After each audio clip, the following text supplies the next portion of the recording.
Carta de Lucy Westenra a Mina Murray. 24 de mayo. Mi queridísima Mina.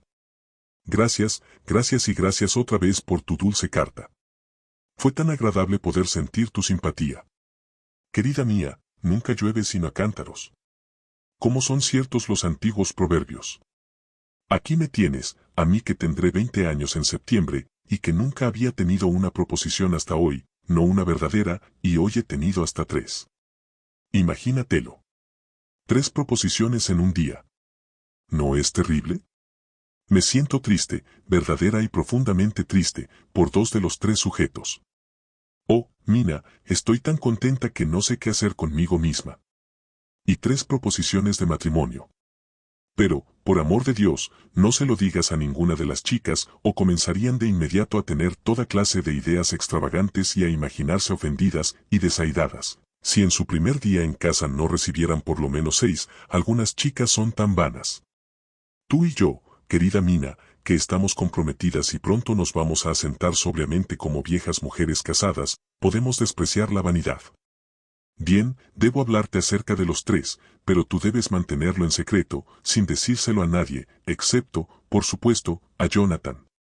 Tú se lo dirás a él, porque yo, si estuviera en tu lugar, se lo diría segaramente a Arthur. Una mujer debe decirle todo a su marido, ¿no crees, querida? Y yo debo ser justa. A los hombres les gusta que las mujeres, desde luego sus esposas, sean tan justas como son ellos, y las mujeres, temo, no son siempre tan justas como debieran serlo. Bien, querida, el número 1 llegó justamente antes del almuerzo. Ya te he hablado de él, el Dr. John Seward, el hombre del asilo para lunáticos, con un fuerte mentón y una buena frente. Exteriormente se mostró muy frío, pero de todas maneras estaba nervioso. Evidentemente estuvo educándose a sí mismo respecto a toda clase de pequeñas cosas y las recordaba, pero se las arregló para casi sentarse en su sombrero de seda, cosa que los hombres generalmente no hacen cuando están tranquilos, y luego, al tratar de parecer calmado, estuvo jugando con una lanceta de una manera que casi me hizo gritar. Me habló, Mina, muy directamente. Me dijo cómo me quería él, a pesar de conocerme de tan poco tiempo, y lo que sería su vida si me tenía a mí para ayudarle y alegrarlo. Estaba a punto de decirme lo infeliz que sería si yo no lo quisiera también a él, pero cuando me vio llorando me dijo que él era un bruto y que no quería agregar más penas a las presentes.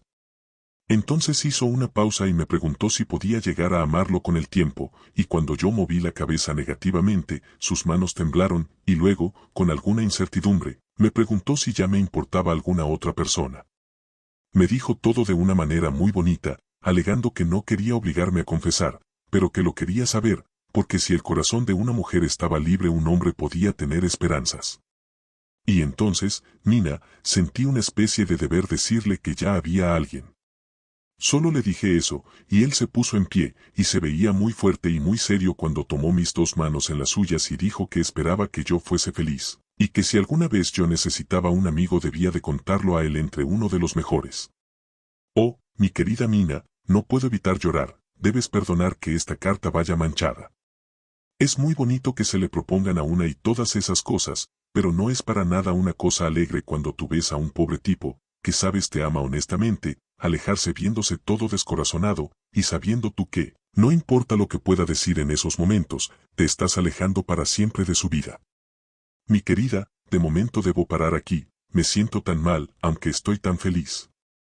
Noche, Arthur se acaba de ir, y me siento mucho más animada que cuando dejé de escribirte, de manera que puedo seguirte diciendo lo que pasó durante el día.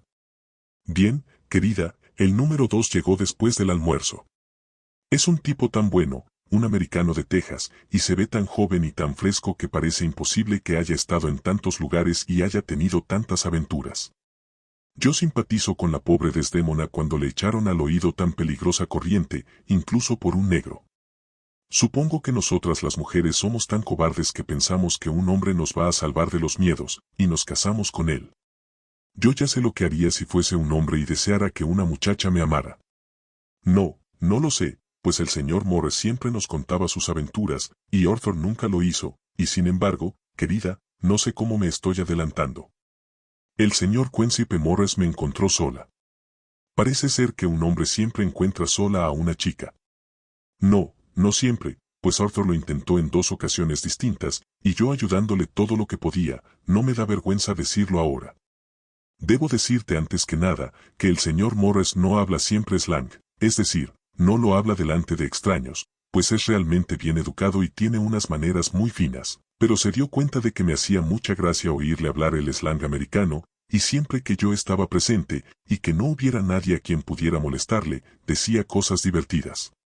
Temo, querida, que tiene que inventárselo todo, pues encaja perfectamente en cualquier otra cosa que tenga que decir. Pero esto es una cosa propia del slang. Yo misma no sé si algún día llegaré a hablar slang, no sé si le gusta a Arthur, ya que nunca le he oído utilizarlo. Bien, el señor Morris se sentó a mi lado y estaba tan alegre y contento como podía estar, pero de todas maneras yo pude ver que estaba muy nervioso. Tomó casi con veneración una de mis manos entre las suyas, y dijo, de la manera más cariñosa: Señorita Lucy, sé que no soy lo suficientemente bueno como para atarle las cintas de sus pequeños zapatos, pero supongo que si usted espera hasta encontrar un hombre que lo sea, se irá a unir con esas 7 jovenzuelas de las lámparas cuando se aburra. ¿Por qué no se engancha a mi lado y nos vamos por el largo camino juntos, conduciendo con dobles arneses?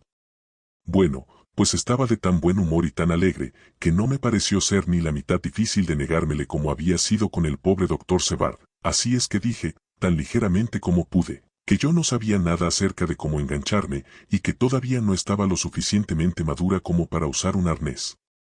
Entonces él dijo que había hablado de una manera muy ligera, y que esperaba que si había cometido un error al hacerlo así, en una ocasión tan seria y trascendental para él, que yo lo perdonara.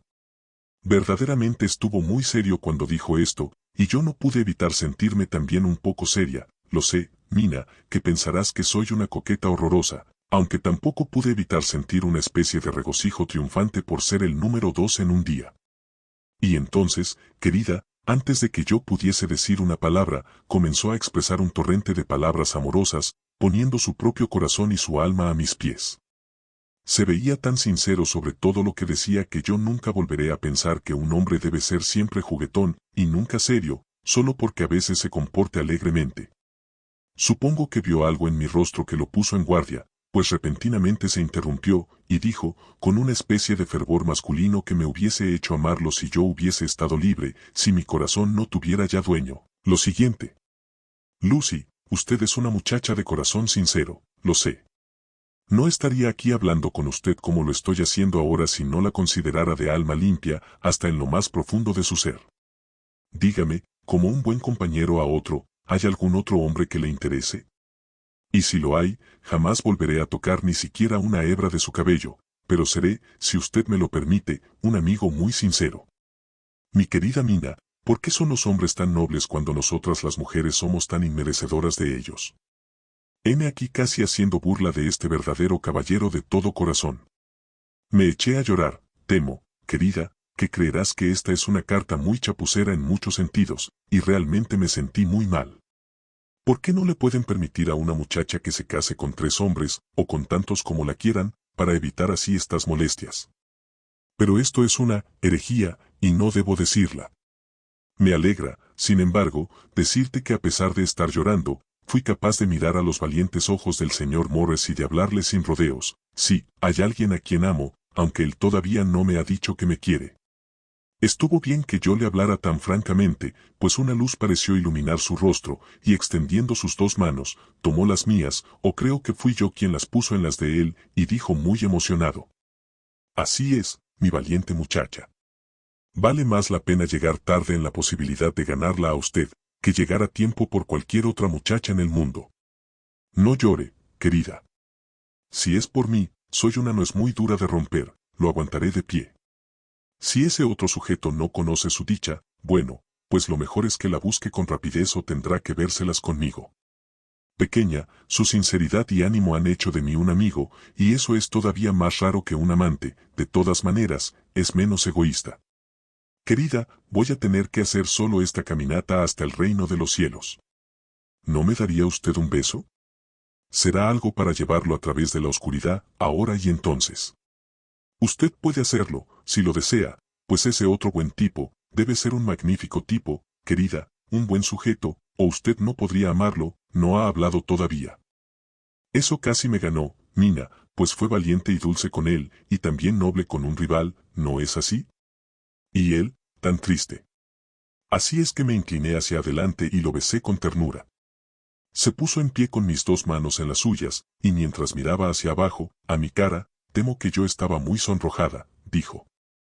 Muchachita, yo sostengo sus manos y usted me ha besado, y si estas cosas no hacen de nosotros buenos amigos, nada lo hará.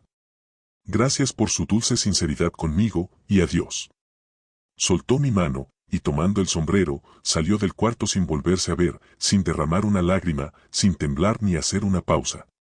Y yo estoy llorando como un bebé. Oh, ¿por qué debe ser infeliz un hombre como ese cuando hay muchas chicas cerca que podrían adorar hasta el mismo suelo que pisa? Yo sé que yo lo haría si estuviera libre, pero sucede que no quiero estar libre. Querida, esto me ha perturbado, y siento que no puedo escribir acerca de la felicidad ahora mismo, después de lo que te he dicho, y no quiero decir nada acerca del número 3 hasta que todo pueda ser felicidad. Te quiere siempre.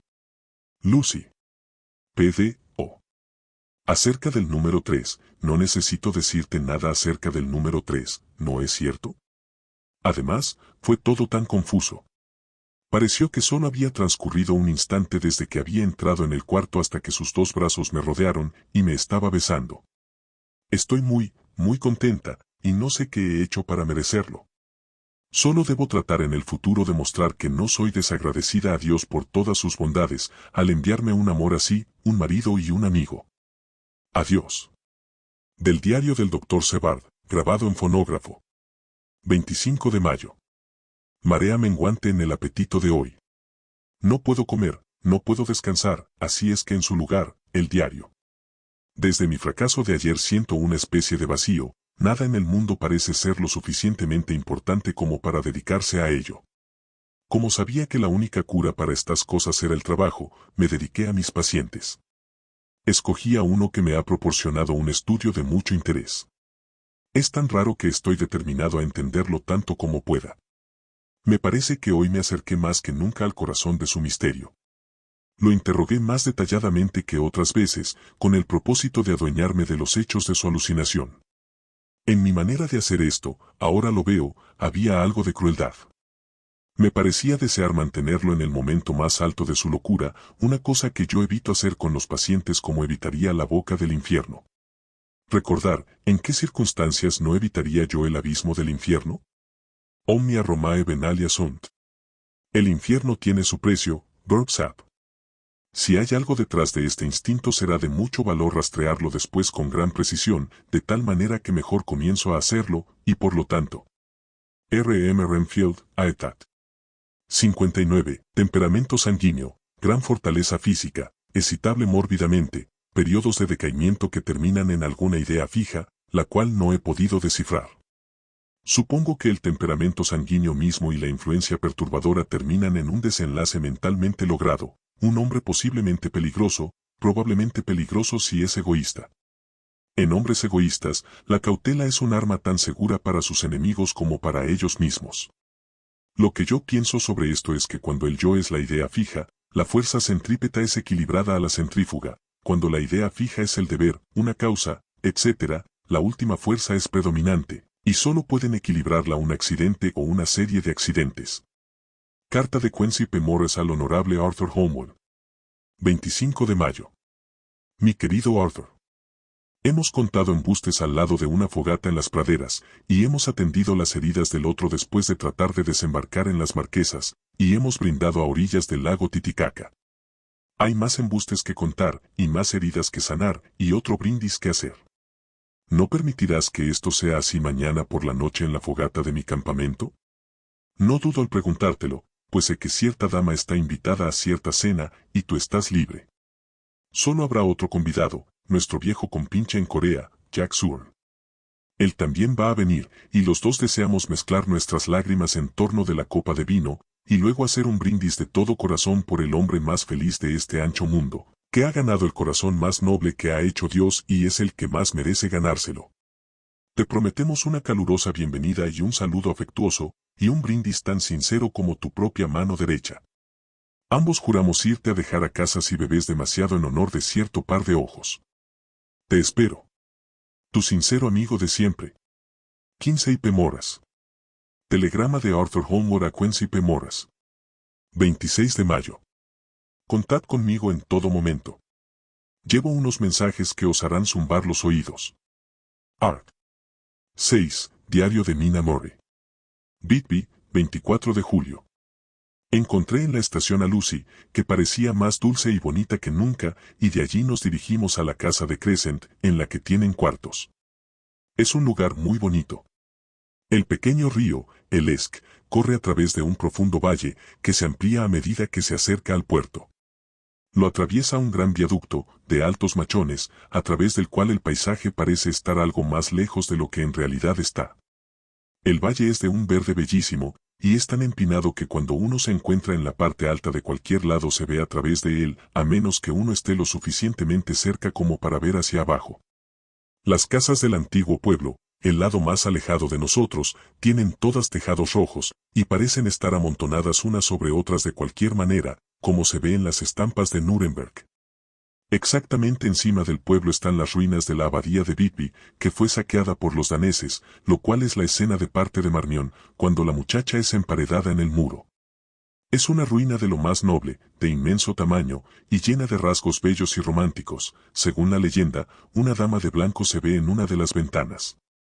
Entre la abadía y el pueblo hay otra iglesia, la de la parroquia, alrededor de la cual hay un gran cementerio, todo lleno de tumbas de piedra. Según mi manera de ver, este es el lugar más bonito de Bidby, pues se extiende justamente sobre el pueblo y se tiene desde allí una vista completa del puerto y de toda la bahía donde el cabo Kettelny se introduce en el mar. Desciende tan empinada sobre el puerto, que parte de la ribera se ha caído, y algunas de las tumbas han sido destruidas. En un lugar, parte de las piedras de las tumbas se desparraman sobre el sendero arenoso situado mucho más abajo. Hay andenes, con bancas a los lados, a través del cementerio de la iglesia. La gente se sienta allí durante todo el día mirando el magnífico paisaje y gozando de la brisa. Vendré y me sentaré aquí muy frecuentemente a trabajar. De hecho, ya estoy ahora escribiendo sobre mis rodillas y escuchando la conversación de tres viejos que están sentados a mi lado. Parece que no hacen en todo el día otra cosa que sentarse aquí y hablar. El puerto yace debajo de mí, con una larga pared de granito que se introduce en el mar en el lado más alejado, con una curva hacia afuera, al final de ella, en medio de la cual hay un faro. Un macizo malecón corre por la parte exterior de ese faro. En el lado más cercano, el malecón forma un recodo doblado a la inversa, y su terminación tiene también un faro. Entre los dos muelles hay una pequeña abertura hacia el puerto, que de ahí en adelante se amplía repentinamente.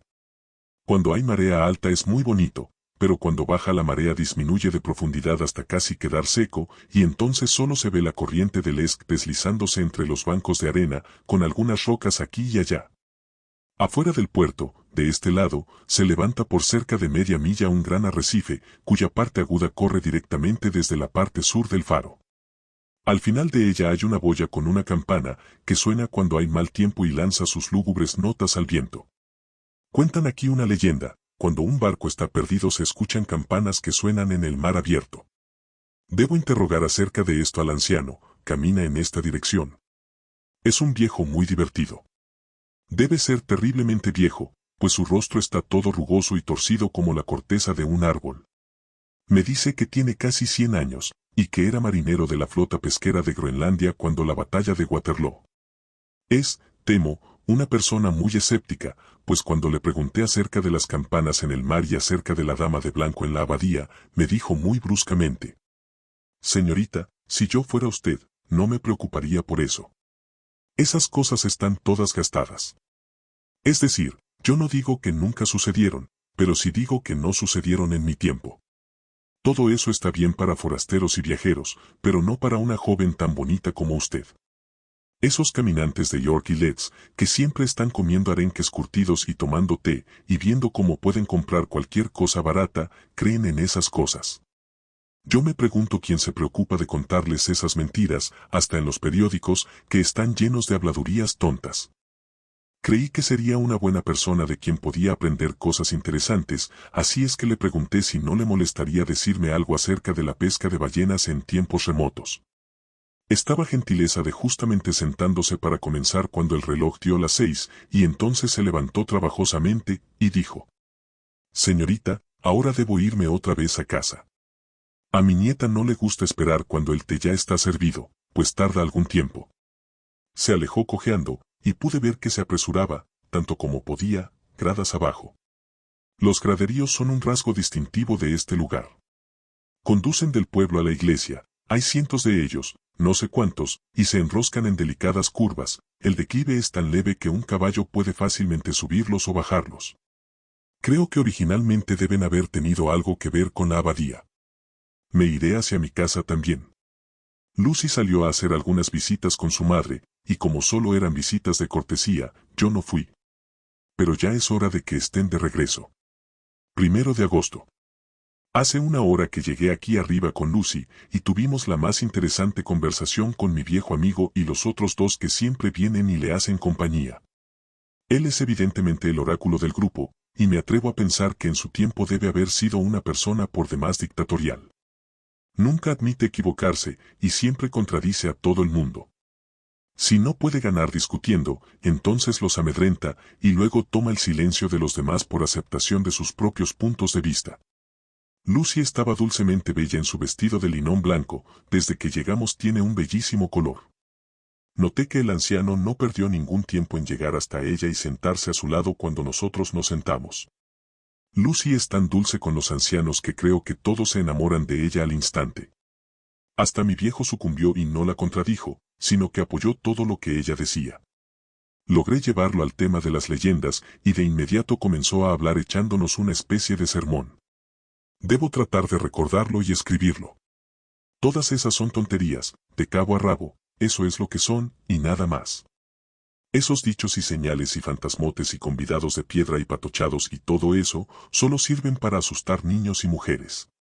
No son más que palabras, eso y todos esos espantos, señales y advertencias que fueron inventados por curas y personas malintencionadas y por los reclutadores de los ferrocarriles, para asustar a un pobre tipo y para hacer que la gente haga algo que de otra manera no haría. Me enfurece pensar en ello. ¿Por qué son ellos quienes, no contentos con imprimir mentiras sobre el papel y predicarlas desde los púlpitos, quieren grabarlas hasta en las tumbas? Miren a su alrededor como deseen y verán que todas esas lápidas que levantan sus cabezas tanto como su orgullo se lo permite, están inclinadas, sencillamente cayendo bajo el peso de las mentiras escritas en ellas. Los aquí yacen los restos o a la memoria sagrada están escritos sobre ellas y, no obstante, ni siquiera en la mitad de ellas hay cuerpo alguno, a nadie le ha importado un comino sus memorias y mucho menos las han santificado. Todo es mentira, solo mentiras de un tipo o de otro. Santo Dios. Pero el gran repudio vendrá en el día del juicio final, cuando todos salgan con sus mortajas, todos unidos tratando de arrastrar con ellos sus lápidas para probar lo buenos que fueron, algunos de ellos temblando, cayendo con sus manos adormecidas y resbalosas por haber yacido en el mar, a tal punto que ni siquiera podrán mantenerse unidos. Por el aire satisfecho del anciano y por la forma en que miraba a su alrededor en busca de apoyo a sus palabras, pude observar que estaba alardeando, de manera que dije algo que le hiciera continuar. «Oh, señores Vales, no puede hablar en serio. Ciertamente todas las lápidas no pueden estar mal. Pamplinas. Puede que escasamente haya algunas que no estén mal, excepto en las que se pone demasiado bien a la gente, porque existen personas que piensan que un recipiente de bálsamo podría ser como el mar, si tan solo fuera suyo. Todo eso no son sino mentiras. Escuche, usted vino aquí como una extraña y vio este atrio de iglesia. Yo asentí porque creí que lo mejor sería hacer eso. Sabía que algo tenía que ver con el templo. El hombre continuó. ¿Y a usted le consta que todas esas lápidas pertenecen a personas que han sido sepultadas aquí, no es verdad? Volví a asentir. Entonces, es ahí justamente en donde aparece la mentira. Escuche, hay veintenas de tales sitios de reposo que son tumbas tan antiguas como el cajón del viejo donde el viernes por la noche, le dio un codazo a uno de sus amigos y todos rieron. ¡Santo Dios! ¿Y cómo podrían ser otra cosa? Mire esa, la que está en la última parte del cementerio, léala. Fui hasta ella, y leí. Edward Spenslav, contramaestre, asesinado por los piratas en las afueras de la costa de Andrés, abril de 1845, a la edad de 30 años. Cuando regresé, el señor Svales continuó. Me pregunto, ¿quién lo trajo a sepultar aquí? Asesinado en las afueras de la costa de Andrés. Y a ustedes les consta que su cuerpo reposa ahí.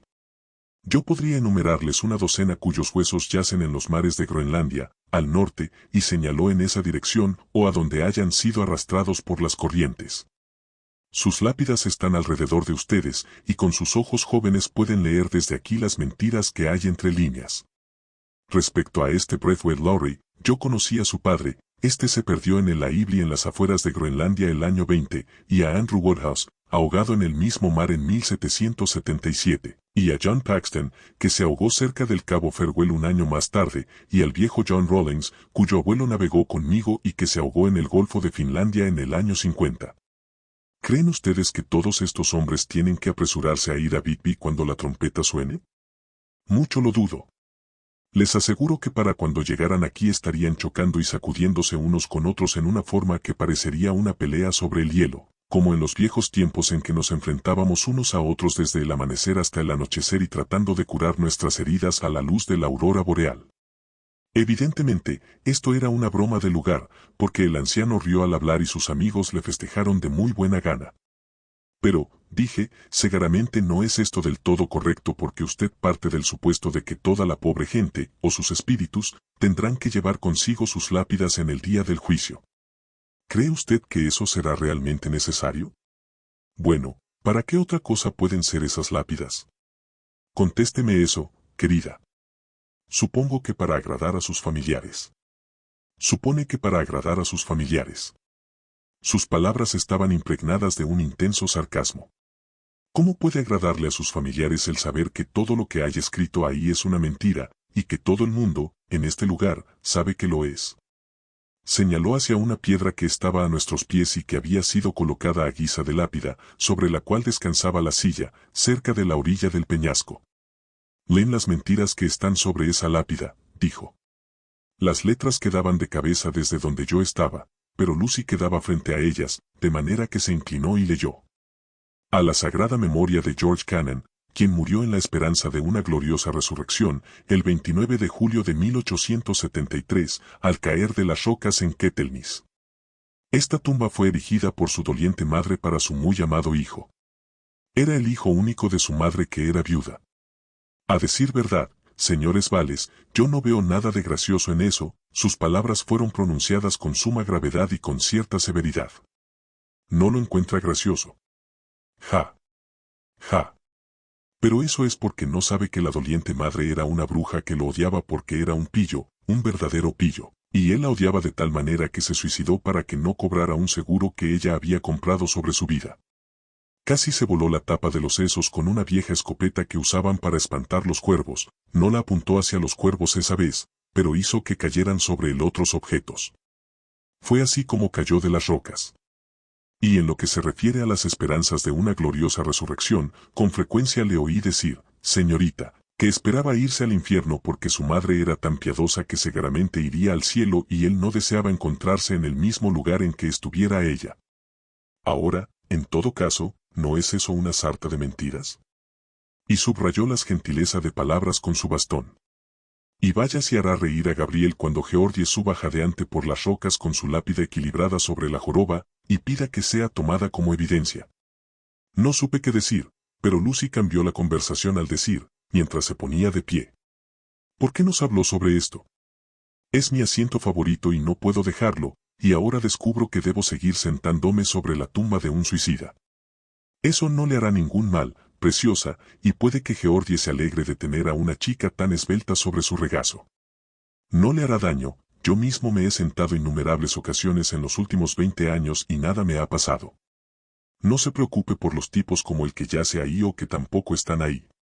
El tiempo para correr llegará cuando vea que todos cargan con las lápidas y que el lugar quede tan desnudo como un campo segado. Ya suena la hora y debo irme, a sus pies, señoras. Y se alejó cojeando. Lucy y yo permanecimos sentadas unos momentos, y todo lo que teníamos delante era tan hermoso que nos tomamos de la mano. Ella volvió a decirme lo de Arthur y su próximo matrimonio, eso hizo que me sintiera un poco triste, porque nada he sabido de Jonathan durante todo un mes. El mismo día. Vine aquí sola porque me siento muy triste. No hubo carta para mí, espero que nada le haya sucedido a Jonathan. El reloj acaba de dar las 9, puedo ver las luces diseminadas por todo el pueblo, formando hileras en los sitios en donde están las calles y en otras partes solas. Suben hasta el Esk para luego desaparecer en la curva del valle. A mi izquierda, la vista es cortada por la línea negra del techo de la antigua casa que está al lado de la abadía. Las ovejas y corderos balan en los campos lejanos que están a mis espaldas, y del camino empedrado de abajo sube el sonido de pezuñas de burros. La banda que está en el muelle está tocando un vals austero en buen tiempo, y más allá sobre el muelle, hay una sesión del Ejército de Salvación en algún callejón. Ninguna de las bandas escucha a la otra, pero desde aquí puedo ver y oír a ambas. Me pregunto en dónde está Jonathan y si estará pensando en mí. Cómo deseo que estuviera aquí. Del diario del Dr. Sebard. 5 de junio, el caso de Renfield se hace más interesante cuanto más logro entender al hombre. Tiene ciertamente algunas características muy ampliamente desarrolladas: egoísmo, sigilo e intencionalidad. Desearía poder averiguar cuál es el objeto de esto último. Parece tener un esquema acabado propio de él, pero no sé cuál es. Su virtud redentora es el amor para los animales, aunque, de hecho, tiene tan curiosos cambios que algunas veces me imagino que solo es anormalmente cruel. Juega con toda clase de animales. Justamente ahora su pasatiempo es cazar moscas. En la actualidad tiene ya tal cantidad que he tenido un altercado con él. Para mi asombro, no tuvo ningún estallido de furia, como lo había esperado, sino que tomó el asunto con una seriedad muy digna. Reflexionó un momento, y luego dijo: ¿Me puede dar 3 días? Al cabo de ellos las dejaré libres. Le dije que, por supuesto, le daba ese tiempo. Debo vigilarlo. 18 de junio. Ahora ha puesto su atención en las arañas, y tiene unos cuantos ejemplares muy grandes metidos en una caja. Se pasa todo el día alimentándolas con sus moscas, y el número de las últimas ha disminuido sensiblemente, aunque ha usado la mitad de su comida para atraer más moscas de afuera. 1 de julio. Sus arañas se están convirtiendo ahora en una molestia tan grande como sus moscas, y hoy le dije que debe deshacerse de ellas. Se puso muy triste al escuchar esto, por lo que le dije que por lo menos debía deshacerse de algunas. Aceptó alegremente esta propuesta, y le di otra vez el mismo tiempo para que efectuara la reducción. Mientras estaba con él me causó muchos disgustos, pues cuando un horrible moscardón, hinchado con desperdicios de comida, zumbó dentro del cuarto, él lo capturó y lo sostuvo un momento entre su índice y su pulgar, y antes de que yo pudiera advertir lo que iba a hacer, se lo echó a la boca y se lo comió. Lo reñí por lo que había hecho, pero él me arguyó que tenía muy buen sabor y era muy sano, que era vida, vida fuerte, y que le daba vida a él. Esto me dio el rudimento de una idea. Debo vigilar cómo se deshace de sus arañas. Evidentemente tiene un arduo problema en la mente, pues siempre anda llevando una pequeña libreta en la cual a cada momento apunta algo. Páginas enteras de esa libreta están llenas de montones de números, generalmente números simples sumados en tandas, y luego las sumas sumadas otra vez en tandas, como si estuviese enfocando alguna cuenta, tal como dicen los auditores. 8 de julio. Hay un método en su locura, y los rudimentos de la idea en mi mente están creciendo. Pronto será una idea completa, y entonces, cerebración inconsciente, tendrás que ceder el lugar a tu hermana consciente. Me mantuve alejado de mi amigo durante algunos días, de manera que pudiera notar si se producían cambios. Las cosas permanecen como antes, excepto que ha abandonado algunos de sus animalitos y se ha agenciado uno nuevo. Se consiguió un gorrión, y lo ha domesticado parcialmente. Su manera de domesticar es muy simple, pues ya han disminuido considerablemente las arañas. Sin embargo, las que todavía quedan, son bien alimentadas, pues todavía atrae a las moscas poniéndoles de tentación su comida. 19 de julio. Estamos progresando. Mi amigo tiene ahora casi una completa colonia de gorriones, y sus moscas y arañas casi han desaparecido. Cuando entré corrió hacia mí y me dijo que quería pedirme un gran favor, un favor muy, muy grande, y mientras me hablaba me hizo salamerías como un perro. Le pregunté qué quería, y él me dijo, con una voz emocionada que casi se le quebraba en sollozos: un gatito, un pequeño gatito, sedoso y juguetón, para que yo pueda jugar con él, y lo pueda domesticar, y lo pueda alimentar, y alimentar, y alimentar. Yo no estaba desprevenido para tal petición, pues había notado cómo sus animalitos iban creciendo en tamaño y vivacidad.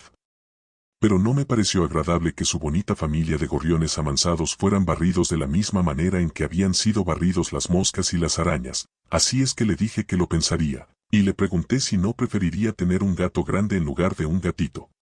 La ansiedad lo traicionó al contestar. Oh, sí, claro que me gustaría un gato grande. Yo solo pedí un gatito temiendo que usted se negara a darme un gato grande. Nadie puede negarme un pequeño gatito, ¿verdad? Yo moví la cabeza y le dije que de momento temía que no sería posible, pero que vería lo que podía hacer. Su rostro se ensombreció y yo pude ver una advertencia de peligro en él, pues me echó una mirada torva, que significaba deseos de matar. El hombre es un homicida maniático en potencia. Lo probaré con sus actuales deseos y veré qué resulta de todo eso, entonces sabré más. 10 de la noche. Lo he visitado otra vez y lo encontré sentado en un rincón, cabizbajo. Cuando entré, cayó de rodillas ante mí y me imploró que por favor lo dejara tener un gato, que su salvación dependía de él. Sin embargo, yo fui firme y le dije que no podía decírselo, por lo que se levantó sin decir palabra, se sentó otra vez en el rincón donde lo había encontrado y comenzó a mordisquearse los dedos. Vendré a verlo temprano por la mañana. 20 de julio. Visité muy temprano a Renfield, antes de que mi ayudante hiciera la ronda. Lo encontré ya levantado, tarareando una tonada.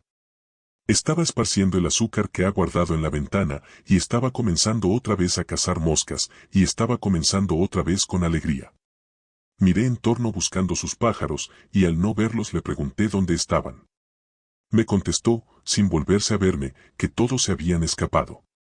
Había unas cuantas plumas en el cuarto y en su almohada había unas gotas de sangre. No dije nada, pero fui y ordené al guardián que me reportara si le había sucedido alguna cosa rara a Renfield durante el día. 11 de la mañana. Mi asistente acaba de venir a verme para decirme que Renfield está muy enfermo y que ha vomitado muchas plumas. Mi creencia es, doctor, me dijo, que se ha comido todos sus pájaros, y que se los ha comido así crudos, sin más. 11 de la noche. Esta noche le di a Renfield un sedante fuerte, suficiente para hacerlo dormir incluso a él, y tomé su libreta para echarle una mirada. El pensamiento que ha estado rondando por mi cerebro últimamente está completo, y la teoría probada. Mi maniático homicida es de una clase peculiar. Tendré que inventar una nueva clasificación para él y llamarlo maniático zoófago, que se alimenta de cosas vivientes, lo que él desea es absorber tantas vidas como pueda, y se ha impuesto la tarea de lograr esto de una manera acumulativa. Le dio muchas moscas a cada araña, y muchas arañas a cada pájaro, y luego quería un gato para que se comiera muchos pájaros. ¿Cuál hubiera sido su siguiente paso? Casi hubiera valido la pena completar el experimento. Podría hacerse si hubiera una causa suficiente. Los hombres se escandalizaron de la vivisección y, sin embargo, véanse los resultados actuales.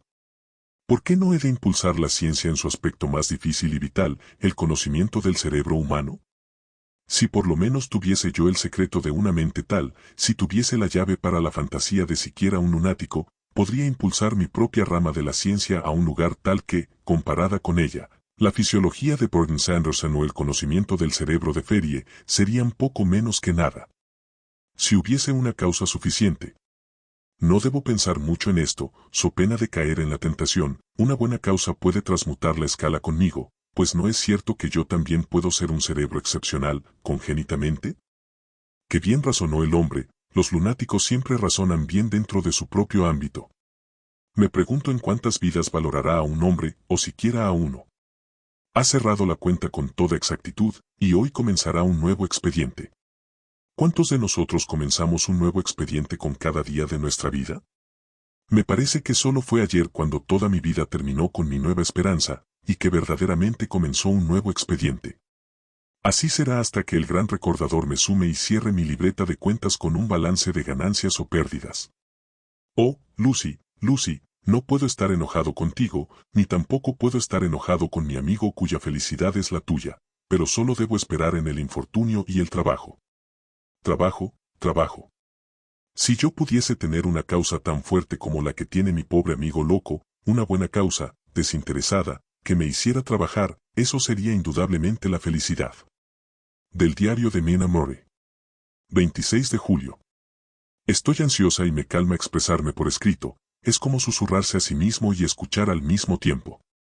Y hay algo también acerca de los símbolos taquigráficos que lo hace diferente a la simple escritura. Estoy triste por Lucy y por Jonathan. No había tenido noticias de Jonathan durante algún tiempo y estaba muy preocupada, pero ayer el querido señor Hawkins, que siempre es tan amable, me envió una carta de él. Yo le había escrito preguntándole si había tenido noticias de Jonathan y él me respondió que la carta que me enviaba la acababa de recibir. Es solo una línea fechada en el castillo de Drácula, en la que dice que en esos momentos está iniciando el viaje de regreso a casa. No es propio de Jonathan, no acabo de comprender, y me siento muy inquieta.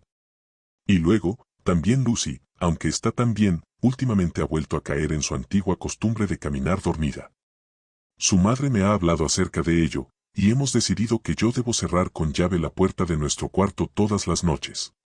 La señora Westenra tiene la idea de que los sonámbulos siempre salen a caminar por los techos de las casas y a lo largo de las orillas de los precipicios, y luego se despiertan repentinamente y se caen lanzando un grito desesperado que hace eco por todo el lugar. Pobrecita, naturalmente ella está ansiosa por Lucy, y me ha dicho que su marido, el padre de Lucy, tenía el mismo hábito, que se levantaba en las noches y se vestía y salía a pasear, si no era detenido. Lucy se va a casar en otoño, y ya está planeando sus vestidos y cómo va a ser arreglada su casa. La entiendo bien, pues yo haré lo mismo, con la diferencia de que Jonathan y yo comenzaremos la vida de una manera simple, y tendremos que tratar de hacer que encajen las dos puntas. El señor Onwood, él es el honorable Arthur Holmwood, único hijo de Lord Godalming, va a venir aquí por una breve visita, tan pronto como pueda dejar el pueblo, pues su padre no está tan bien, y yo creo que la querida Lucy está contando los minutos hasta que llegue. Ella quiere llevarlo a la banca en el cementerio de la iglesia sobre el acantilado y mostrarle la belleza de Bigby. Me atrevo a decir que es la espera lo que la pone impaciente, se sentirá bien cuando él llegue. 27 de julio. Ninguna noticia de Jonathan. Me estoy poniendo intranquila por él, aunque no sé exactamente por qué, pero sí me gustaría mucho que escribiera, aunque solo fuese una línea. Lucy camina más que nunca, y cada noche me despierto debido a que anda de arriba a abajo por el cuarto. Afortunadamente el tiempo está tan caluroso que no puede resfriarse, pero de todas maneras la ansiedad y el estar perpetuamente despierta están comenzando a afectarme, y yo misma me estoy poniendo nerviosa y padezco un poco de insomnio. A Dios gracias, la salud de Lucy se sostiene. El señor Onwood ha sido llamado repentinamente a Ring para ver a su padre, quien se ha puesto seriamente enfermo. Lucy se impacienta por la pospuesta de verlo, pero no le afecta en su semblante, está un poquitín más gorda y sus mejillas tienen un color rosado encantador. Ha perdido el semblante anémico que tenía. Rezo para que todo siga bien. 3 de agosto. Ha pasado otra semana y no he tenido noticias de Jonathan. Ni siquiera las ha tenido el señor Hawkins, de quien he recibido comunicación. Oh, verdaderamente deseo que no esté enfermo. Es casi seguro que hubiera escrito. He leído su última carta y hay algo en ella que no me satisface. No parece ser de él, y sin embargo, está escrita con su letra. Sobre esto último no hay error posible. La última semana Lucy ya no ha caminado tanto en sueños, pero hay una extraña concentración acerca de ella que no comprendo, hasta cuando duerme parece estarme observando. Hace girar la puerta, y al encontrarla cerrada con llave, va a uno y otro lado del cuarto buscando la llave. 6 de agosto. Otros 3 días, y nada de noticias. Esta espera se está volviendo un martirio. Si por lo menos supiera a dónde escribir, o a dónde ir, me sentiría mucho mejor, pero nadie ha oído palabra de Jonathan desde aquella última carta. Solo debo elevar mis oraciones a Dios pidiéndole paciencia. Lucy está más excitable que nunca, pero por lo demás sigue bien. Anoche hubo mal tiempo y los pescadores dicen que pronto habrá una tormenta.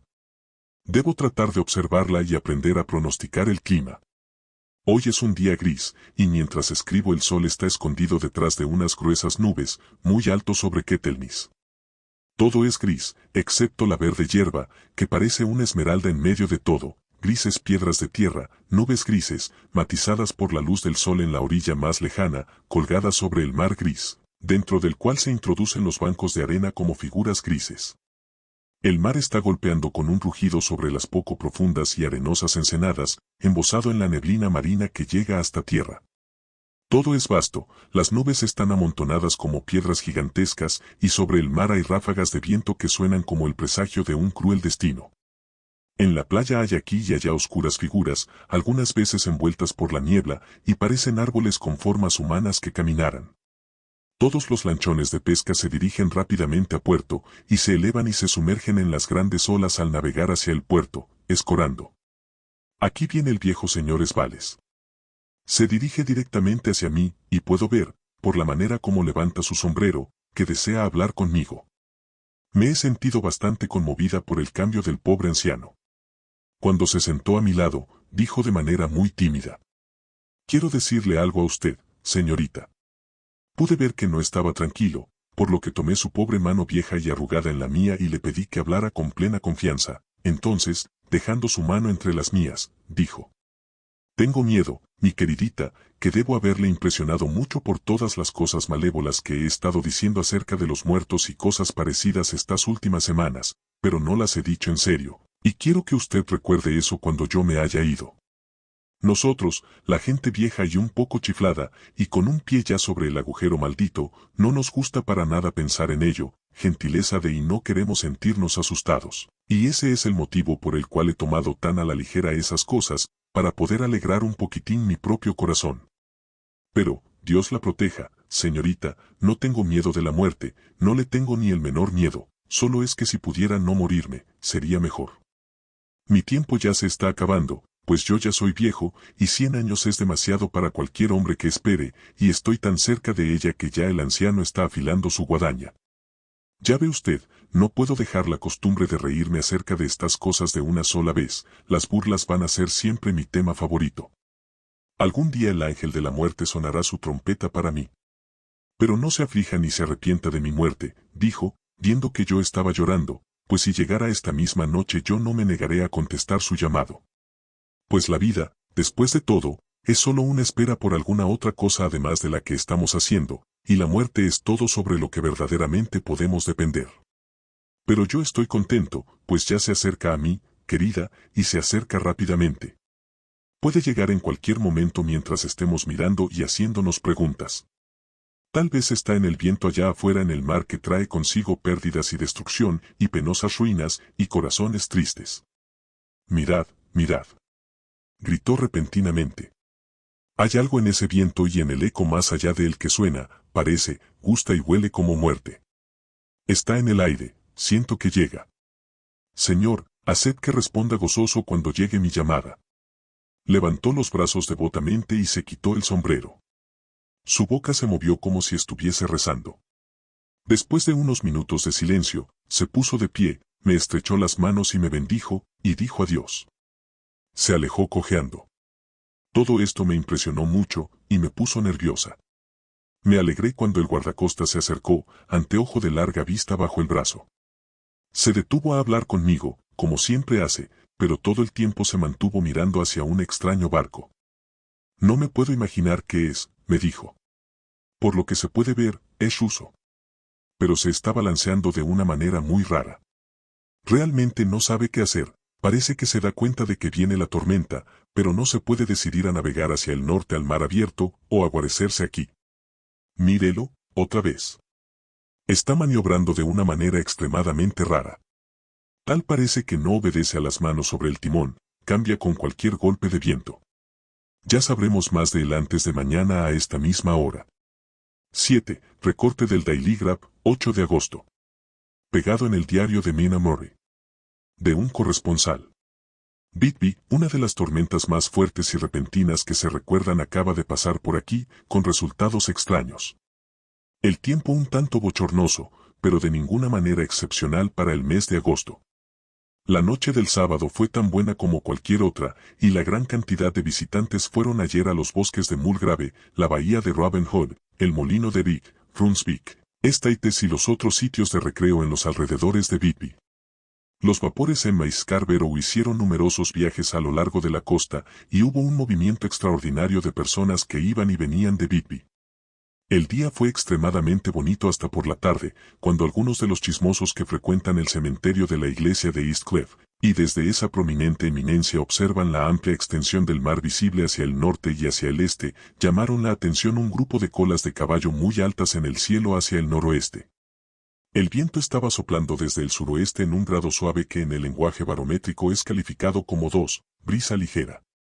El guardacostas de turno hizo inmediatamente el informe, y un anciano pescador, que durante más de medio siglo ha hecho observaciones del tiempo desde East Cliff, predijo de una manera enfática la llegada de una repentina tormenta. La puesta del sol fue tan bella, tan grandiosa en sus masas de nubes espléndidamente coloreadas, que una gran cantidad de personas se reunieron en la acera a lo largo del acantilado en el cementerio de la vieja iglesia, para gozar de su belleza. Antes de que el sol se hundiera detrás de la negra masa de Ketelnis, encontrándose abiertamente de babor a estribor sobre el cielo del oeste, su ruta de descenso fue marcada por una miríada de nubes de todos los colores del celaje, rojas, moradas, color de rosa, verdes, violetas y de todos los matices dorados. Había aquí y allá masas no muy grandes, pero notoriamente de un negro absoluto, en todas clases de figuras, algunas solo delineadas y otras como colosales siluetas. La vista de aquel paisaje no fue desaprovechada por los pintores, y no cabe ninguna duda de que algunos esbozos del preludio a una gran tormenta adornaran las paredes de R.A.I.R.I. el próximo mayo. Más de un capitán decidió en aquellos momentos y en aquel lugar que su guijarro o su mula, como llaman a las diferentes clases de botes, permanecería en el puerto hasta que hubiera pasado la tormenta. Por la noche el viento amainó por completo, y a la medianoche había una calma chicha, un bochornoso calor, y esa intensidad prevaleciente que, al acercarse el trueno, afecta a las personas de naturaleza muy sensible. Solo había muy pocas luces en el mar, pues hasta los vapores costeños, que suelen navegar muy cerca de la orilla, se mantuvieron mar adentro, y solo podían verse muy contados barcos de pesca. La única vela sobresaliente era una goleta forastera que tenía despegado todo su velamen, y que parecía dirigirse hacia el oeste. La testarudez o ignorancia de su tripulación fue un tema exhaustivamente comentado mientras permaneció a la vista, y se hicieron esfuerzos por enviarle señales para que arriaran velas, en vista del peligro. Antes de que cerrara la noche, se le vio con sus velas ondear ociosamente mientras navegaba con gran tranquilidad sobre las encrespadas olas del mar. Tan ociosamente como un barco pintado sobre un océano pintado. Poco antes de las 10 de la noche la quietud del viento se hizo bastante opresiva, y el silencio era tan marcado que el balido de una oveja tierra adentro o el ladrido de un perro en el pueblo se escuchaban distintamente, y la banda que tocaba en el muelle, que tocaba una vivaracha marcha francesa, era una disonancia en la gran armonía del silencio de la naturaleza. Un poco después de medianoche llegó un extraño sonido desde el mar, y muy en lo alto comenzó a producirse un retumbo extraño, tenue, hueco. Entonces, sin previo aviso, irrumpió la tempestad. Con una rapidez que, en aquellos momentos, parecía increíble, y que aún después es inconcebible, todo el aspecto de la naturaleza se volvió de inmediato convulso. Las olas se elevaron creciendo con furia, cada una sobrepasando a su compañera, hasta que en muy pocos minutos el vidrioso mar de no hacía mucho tiempo estaba rugiendo y devorando como un monstruo. Olas de crestas blancas golpearon salvajemente la arena de las playas y se lanzaron contra los pronunciados acantilados, otras se quebraron sobre los muelles, y barrieron con su espuma las linternas de los faros que se levantaban en cada uno de los extremos de los muelles en el puerto de Bigby. El viento rugía como un trueno, y soplaba con tal fuerza que les era difícil incluso a hombres fuertes mantenerse en pie, o sujetarse con un desesperado abrazo de los puntales de acero. Fue necesario hacer que la masa de curiosos desalojara por completo los muelles, o de otra manera las desgracias de la noche habrían aumentado considerablemente.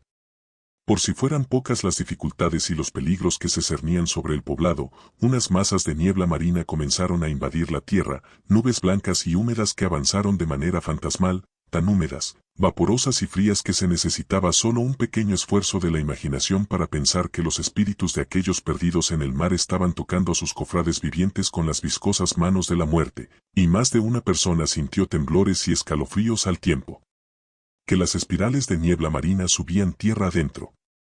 Por unos instantes la niebla se aclaraba y se podía ver el mar a alguna distancia, a la luz de los relámpagos, que ahora se sucedían frecuentemente seguidos por repentinos estrépitos de truenos, tan horrísonos que todo el cielo encima de uno parecía temblar bajo el golpe de la tormenta. Algunas de las escenas que acontecieron fueron de una grandiosidad inconmensurable y de un interés absorbente. El mar, levantándose tan alto como las montañas, lanzaba al cielo grandes masas de espuma blanca, que la tempestad parecía coger y desperdigar por todo el espacio. Aquí y allí un bote pescador, con las velas rasgadas, navegando desesperadamente en busca de refugio ante el peligro, de vez en cuando las blancas alas de una ave marina ondeada por la tormenta. En la cúspide de East Cliff el nuevo reflector estaba preparado para entrar en acción, pero todavía no había sido probado. Los trabajadores encargados de él lo pusieron en posición, y en las pausas de la niebla que se nos venía encima barrieron con él la superficie del mar. Una o dos veces prestó el más eficiente de los servicios, como cuando un barco de pesca, con la borda bajo el agua, se precipitó hacia el puerto, esquivando, gracias a la guía de la luz protectora, el peligro de chocar contra los muelles. Cada vez que un bote lograba llegar a salvo al puerto había un grito de júbilo de la muchedumbre congregada en la orilla, un grito que por un momento parecía sobresalir del ventarrón, pero que era finalmente opacado por su empuje. Al poco tiempo, el reflector descubrió a alguna distancia una goleta con todas sus velas desplegadas, aparentemente el mismo navío que había sido avistado esa misma noche. A esas horas, el viento había retrocedido hacia el este, y un temblor recorrió a todos los espectadores del acantilado cuando presenciaron el terrible peligro en el que se encontraba la nave. Entre ella y el puerto había un gran arrecife plano sobre el cual han chocado de tiempo en tiempo tantos buenos barcos, y que, con el viento soplando en esa dirección, sería un obstáculo casi imposible de franquear en caso de que intentase ganar la entrada del puerto. Ya era casi la hora de la marea alta, pero las olas eran tan impetuosas que en sus senos casi se hacían visibles las arenas de la playa, y la goleta, con todas las velas desplegadas, se precipitaba con tanta velocidad que, en las palabras de un viejo lobo de mar, debía de llegar a alguna parte, aunque solo fuese al infierno. Luego llegó otra ráfaga de niebla marina, más espesa que todas las anteriores, una masa de neblina húmeda que pareció envolver a todas las cosas como un sudario gris y dejó asequible a los hombres solo el órgano del oído, pues el ruido de la tempestad, el estallido de los truenos y el retumbo de las poderosas oleadas que llegaban a través del húmedo ambiente eran más fuertes que nunca. Los rayos del reflector se mantuvieron fijos en la boca del puerto a través del muelle del este, donde se esperaba el choque, y los hombres contuvieron la respiración. Repentinamente, el viento cambió hacia el noreste, y el resto de la niebla marina se diluyó, y entonces, Mirabile Dictu, entre los muelles, levantándose de ola en ola a medida que avanzaba a gran velocidad, entró la rara goleta con todas sus velas despegadas y alcanzó el santuario del puerto. El reflector la siguió, y un escalofrío recorrió a todos los que la vieron, pues atado al timón había un cuerpo, con la cabeza caída, que se balanceaba horriblemente hacia uno y otro lado con cada movimiento del barco. No se podía ver ninguna otra forma sobre cubierta. Un gran estado de reverencia y temor sobrecogió a todos cuando vieron que el barco, como por milagro, había encontrado el puerto, guiado solamente por las manos de un hombre muerto. Sin embargo, todo se llevó a cabo más rápidamente de lo que tardo en escribir estas palabras. La goleta no se detuvo, sino que, navegando velozmente a través del puerto, embistió en un banco de arena y grava lavado por muchas mareas y muchas tormentas, situado en la esquina sureste del muelle que sobresale bajo East Cliff, y que localmente es conocido como el muelle Ted Hill. Por supuesto que cuando la nave embistió contra el montón de arena se produjo una sacudida considerable. Cada verga, lazo y montante sufrió la sacudida, y una parte del mástil principal se vino abajo. Pero lo más extraño de todo fue que, en el mismo instante en que tocó la orilla, un perro inmenso saltó a cubierta desde abajo, y como si hubiese sido proyectado por el golpe, corrió hacia adelante y saltó desde la proa a la arena. Corriendo directamente hacia el empinado acantilado donde el cementerio de la iglesia cuelga sobre la callejuela que va hacia el muelle del este, tan pronunciadamente que algunas de las lápidas transatlánticas o piedras atravesadas, como las llaman vernacularmente aquí en Whitby, se proyectan de hecho donde el acantilado que la sostenía se ha derrumbado y desapareció en la oscuridad, que parecía intensificada justamente más allá de la luz del reflector. Sucedió que por casualidad en aquellos momentos no había nadie en el muelle de Ted Hill, pues todos aquellos cuyas casas se encontraban en la proximidad estaban, o en cama, o habían subido a las alturas para ver mejor. Por eso el capitán del guardacostas de turno en el lado este del puerto, que de inmediato corrió hacia el pequeño muelle, fue el primero que pudo subir a bordo. Los hombres que manejaban el reflector, después de escudriñar la entrada al puerto sin ver nada, dirigieron la luz hacia el buque abandonado y la mantuvieron allí. El capitán del guardacostas corrió sobre la cubierta de popa y cuando llegó al lado de la rueda se inclinó para examinarla y retrocedió de pronto como si estuviera bajo una fuerte emoción. Esto pareció picar la curiosidad general y un buen número de personas comenzaron a correr.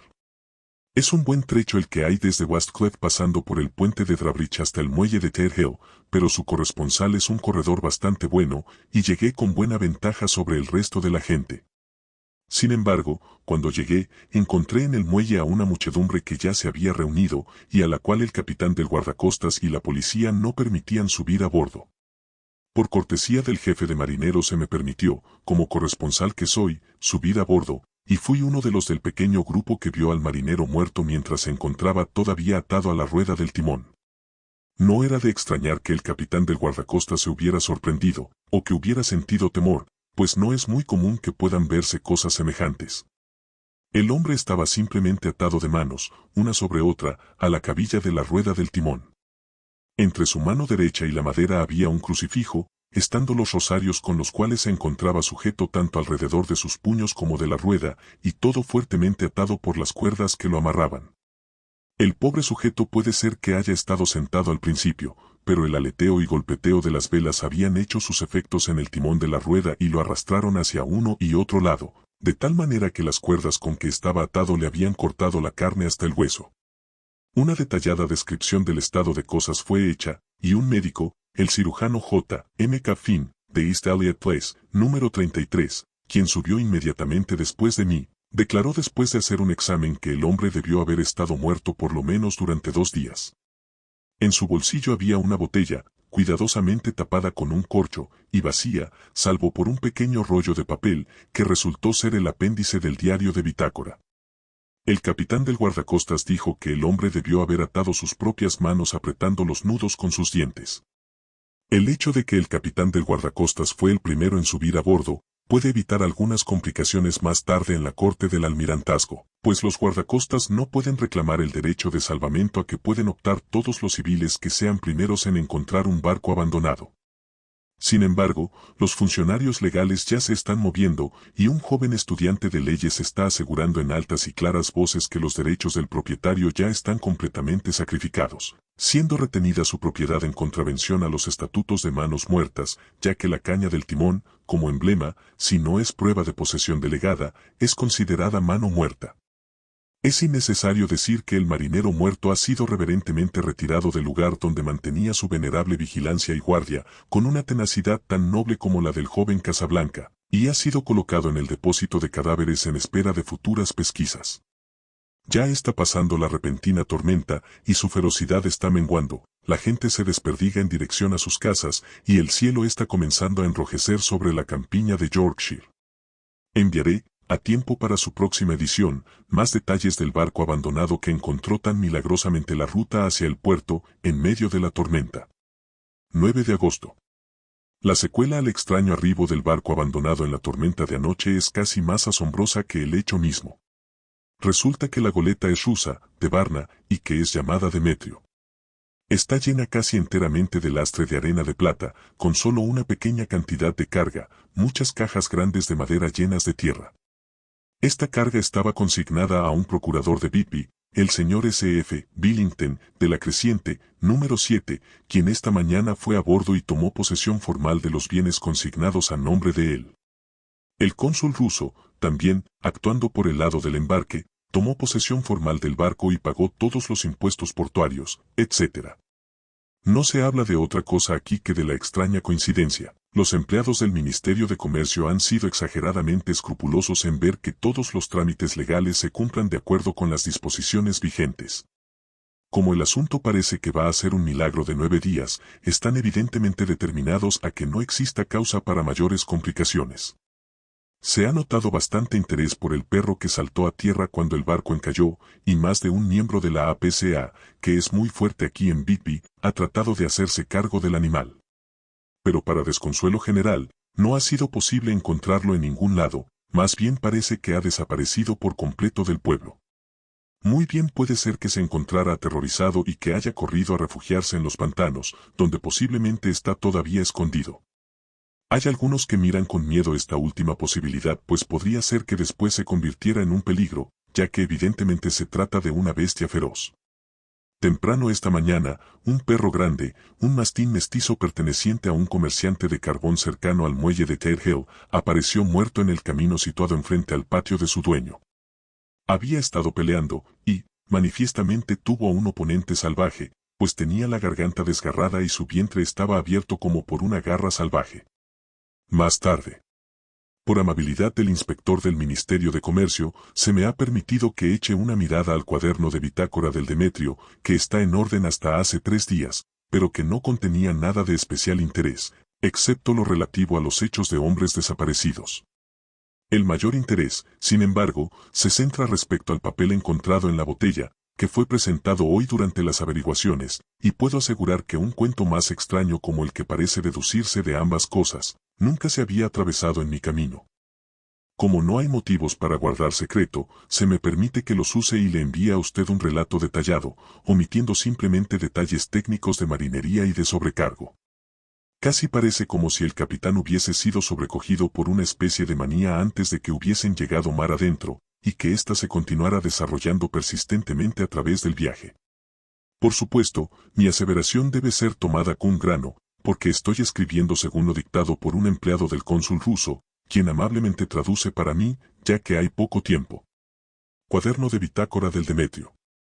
De Berna a Bigby. Escrito el 18 de julio. Pasan cosas tan extrañas, de las que mantendré de aquí en adelante una detallada información hasta que lleguemos a tierra. El 6 de julio terminamos de embarcar el cargamento, arena de plata y cajas con tierra. Por la tarde zarpamos.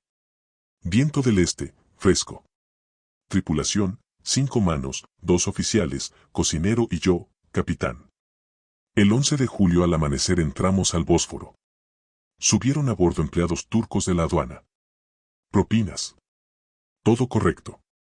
Reanudamos viaje a las 4 de la tarde. 12 de julio a través de los Dardanelos. Más empleados de aduana y barco insignia del escuadrón de guardia. Otra vez propinas. El trabajo de los oficiales detallado, pero rápido. Querían deshacerse de nosotros con prontitud.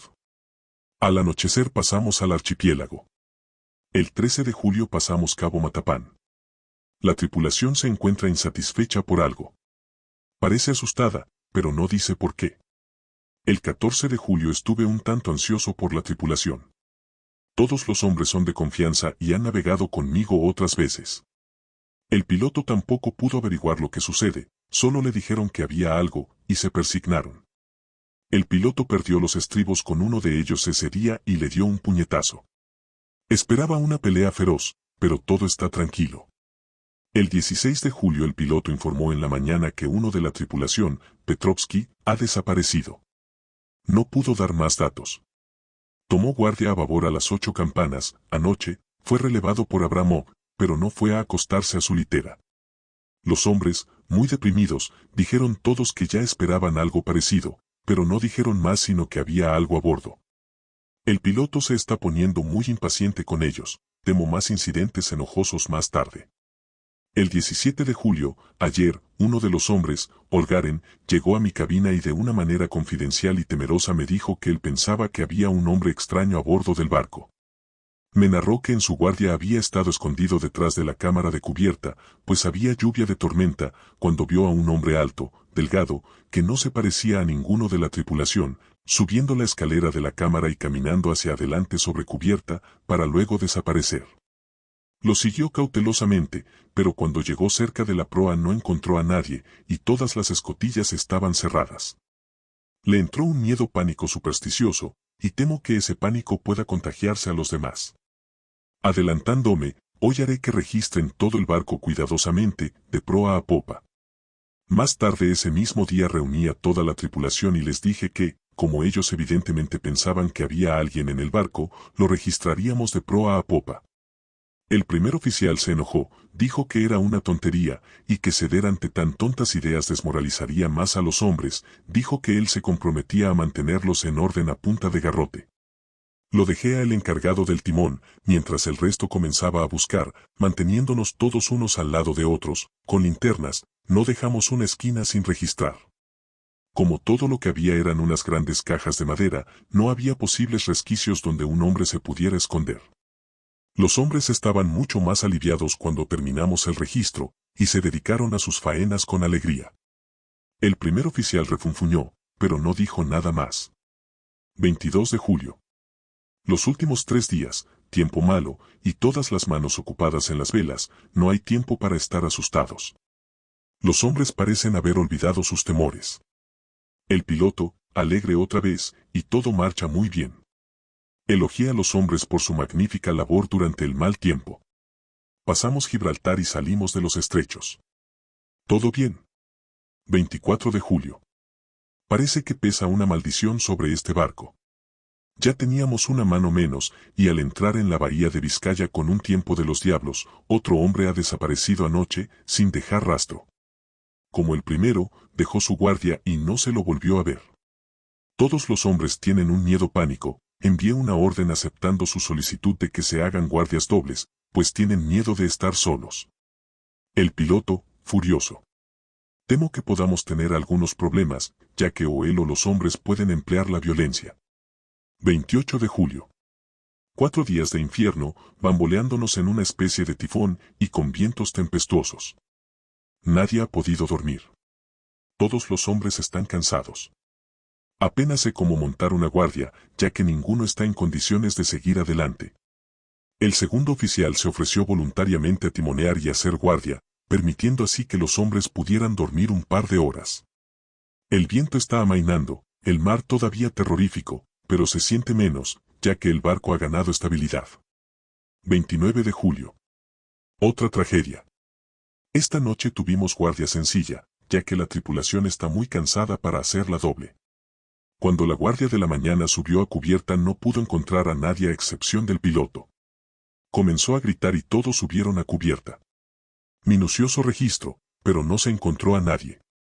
Ahora estamos sin segundo oficial y con la tripulación en gran pánico. El piloto y yo acordamos ir siempre armados de ahora en adelante y acechar cualquier señal de la causa. 30 de julio. Noche. Todos regocijados pues nos acercamos a Inglaterra. Tiempo magnífico, todas las velas desplegadas. Me retiré por agotamiento, dormí profundamente, fui despertado por el oficial diciéndome que ambos hombres, el de guardia y el piloto, habían desaparecido. Solo quedamos 2 tripulantes, el primer oficial y yo, para gobernar el barco. 1 de agosto. 2 días de niebla y sin avistar una vela. Había esperado que en Canal de la Mancha podríamos hacer señales pidiendo auxilio o llegar a algún lado. No teniendo fuerzas para trabajar las velas, tenemos que navegar con el viento. No nos atrevemos a arriarlas, porque no podríamos izarlas otra vez. Parece que se nos arrastra hacia un terrible desenlace. El primer oficial está ahora más desmoralizado que cualquiera de los hombres. Su naturaleza más fuerte parece que ha trabajado en su interior inversamente en contra de él. Los hombres están más allá del miedo, trabajando fuerte y pacientemente, con sus mentes preparadas para lo peor. Son rusos, él es rumano. 2 de agosto, medianoche. Me desperté después de pocos minutos de dormir escuchando un grito que parecía dado al lado de mi puerta. No podía ver nada por la neblina. Corrí a cubierta y choqué contra el primer oficial. Me dice que escuchó el grito y corrió, pero no había señales del hombre que estaba de guardia. Otro menos. Señor, ayúdanos. El primer oficial dice que ya debemos haber pasado el estrecho de Dover, pues en un momento en que se aclaró la niebla alcanzó a ver Northumberland, en el mismo instante en que escuchó el grito del hombre. Si es así, estamos ahora en el Mar del Norte, y solo Dios puede guiarnos en esta niebla, que parece moverse con nosotros, y Dios parece que nos ha abandonado. 3 de agosto. A medianoche fui a relevar al hombre en el timón y cuando llegué no encontré a nadie ahí. El viento era firme, y como navegamos hacia donde nos lleve, no había ningún movimiento. No me atreví a dejar solo el timón, por lo que le grité al oficial. Después de unos segundos subió corriendo a cubierta en sus franelas. Traía los ojos desorbitados y el rostro macilento, por lo que temo mucho que haya perdido la razón. Se acercó a mí y me susurró con voz ronca, colocando su boca cerca de mi oído, como si temiese que el mismo aire escuchara, «Está aquí, ahora lo sé». Al hacer guardia anoche lo vi, un hombre alto y delgado y sepulcralmente pálido. Estaba cerca de la proa, mirando hacia afuera. Me acerqué a él a rastras y le hundí mi cuchillo, pero éste lo atravesó, vacío como el aire. Al tiempo que hablaba sacó su cuchillo y empezó a moverlo salvajemente en el espacio. Luego, continuó, «Pero como está aquí, lo encontraré. Está en la bodega, quizá en una de esas cajas. Las destornillaré una por una y veré. Usted, sujete el timón». Y, con una mirada de advertencia, poniéndose el dedo sobre los labios, se dirigió hacia abajo. Se estaba alzando un viento peligroso, y yo no podía dejar el timón.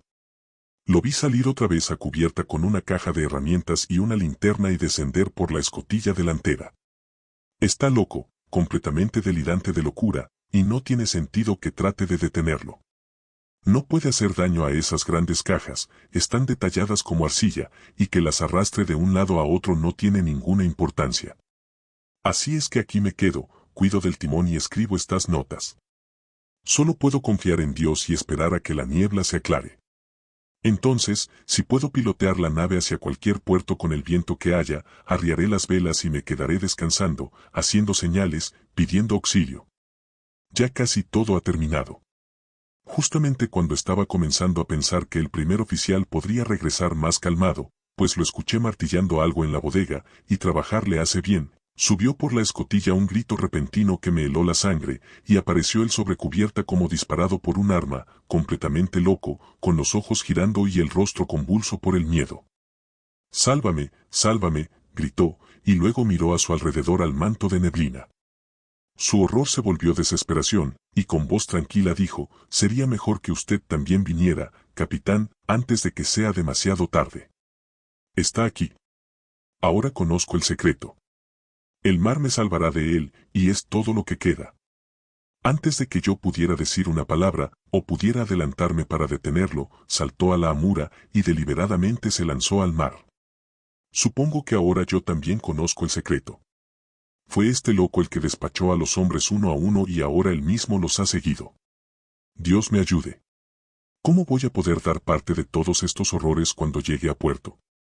Cuando llegue a puerto. ¿Y cuándo será eso? 4 de agosto. Todavía niebla, que el sol no puede atravesar. Sé que el sol ha ascendido porque soy marinero, pero no sé por qué otros motivos. No me atrevo a ir abajo, no me atrevo a abandonar el timón, así es que pasé aquí toda la noche, y en la velada oscuridad de la noche lo vi, a él. Dios me perdone, pero el oficial tuvo razón al saltar por la borda. Era mejor morir como un hombre, la muerte de un marinero en las azules aguas del mar no puede ser objetada por nadie. Pero yo soy el capitán, y no puedo abandonar mi barco. Pero yo frustraré a este enemigo o monstruo, pues cuando las fuerzas comiencen a fallar me ataré mis manos al timón, y junto con ellas ataré eso a lo cual él, no se atreve a tocar, y entonces, venga buen viento o mal viento, salvaré mi alma y mi honor de capitán. Me estoy debilitando, y la noche se acerca. Si puede verme otra vez a la cara pudiera ser que no tuviese tiempo de actuar. Si naufragamos, tal vez encuentre esta botella, y aquellos que me encuentren comprenderán, si no. Bien, entonces todos los hombres sabrán que he sido fiel a mi juramento. Dios y la Virgen Santísima y los santos ayuden a una pobre alma ignorante que trata de cumplir con su deber. Por supuesto, el veredicto fue de absolución. No hay evidencia que aducir, y si fue el hombre mismo quien cometió los asesinatos, o no fue él, es algo que nadie puede atestiguar. El pueblo aquí sostiene casi universalmente que el capitán es simplemente un héroe, y se le va a enterrar con todos los honores. Ya está arreglado que su cuerpo debe ser llevado con un tren de botes por un trecho a lo largo del Esk, y luego será traído de regreso hasta el muelle de Tergel y subido por la escalinata hasta la abadía, pues se ha dispuesto que sea enterrado en el cementerio de la iglesia, sobre el acantilado. Los propietarios de más de 100 barcazas ya han dado sus nombres, señalando que desean seguir el cortejo fúnebre del capitán. No se han encontrado rastros del inmenso perro, por esto hay mucha tristeza, ya que, con la opinión pública en su presente estado, el animal hubiera sido, creo yo, adoptado por el pueblo. Mañana será el funeral, y así terminará este nuevo misterio del mar. Del diario de Mina More. 8 de agosto. Lucy pasó toda la noche muy intranquila, y yo tampoco pude dormir. La tormenta fue terrible, y mientras retumbaba fuertemente entre los tiestos de la chimenea, me hizo temblar. Al llegar una fuerte ráfaga de viento, parecía el disparo de un cañón distante. Cosa bastante rara, Lucy no se despertó, pero se levantó 2 veces y se vistió. Por fortuna, en cada ocasión me desperté a tiempo y me las arreglé para desvestirla sin despertarla, metiéndola otra vez en cama. Es cosa muy rara su sonambulismo, pues tan pronto como su voluntad es frustrada de cualquier manera física, su intención, si es que la tiene, desaparece y se entrega casi exactamente a la rutina de su vida. Temprano esta mañana nos levantamos las 2 y bajamos hasta el puerto para ver si había sucedido algo durante la noche. Había muy poca gente en los alrededores, y aunque el sol estaba brillando y el aire estaba claro y fresco, las grandes olas amenazantes, que parecían más oscuras de lo que eran debido a que la espuma las coronaba con penachos de nieve, se abrían paso a través de la estrecha boca del puerto, como un hombre que camina a codazos entre una multitud. Sin razón aparente me sentí contenta de que Jonathan no hubiera estado en el mar, sino en tierra. Pero, ¿está en tierra o en mar? ¿Dónde está él, y cómo? Me estoy poniendo verdaderamente ansiosa por su paradero. Si solo supiera lo que debo hacer, y si pudiera hacer algo. 10 de agosto. Los funerales del pobre capitán, hoy, fueron de lo más conmovedor. Todos los botes del puerto parecían estar ahí, y el féretro fue llevado en hombros por capitanes todo el camino, desde el muelle de Tergel hasta el cementerio de la iglesia. Lucy vino conmigo, y nos fuimos muy temprano a nuestro viejo asiento, mientras el cortejo de botes remontó el río hasta el viaducto y luego descendió nuevamente. Tuvimos una vista magnífica, y vimos la procesión casi durante todo el viaje. Al pobre hombre lo pusieron a descansar cerca de nuestro asiento, de tal manera que nosotras nos paramos y, cuando llegó la hora, pudimos verlo todo. La pobre Lucy parecía estar muy nerviosa.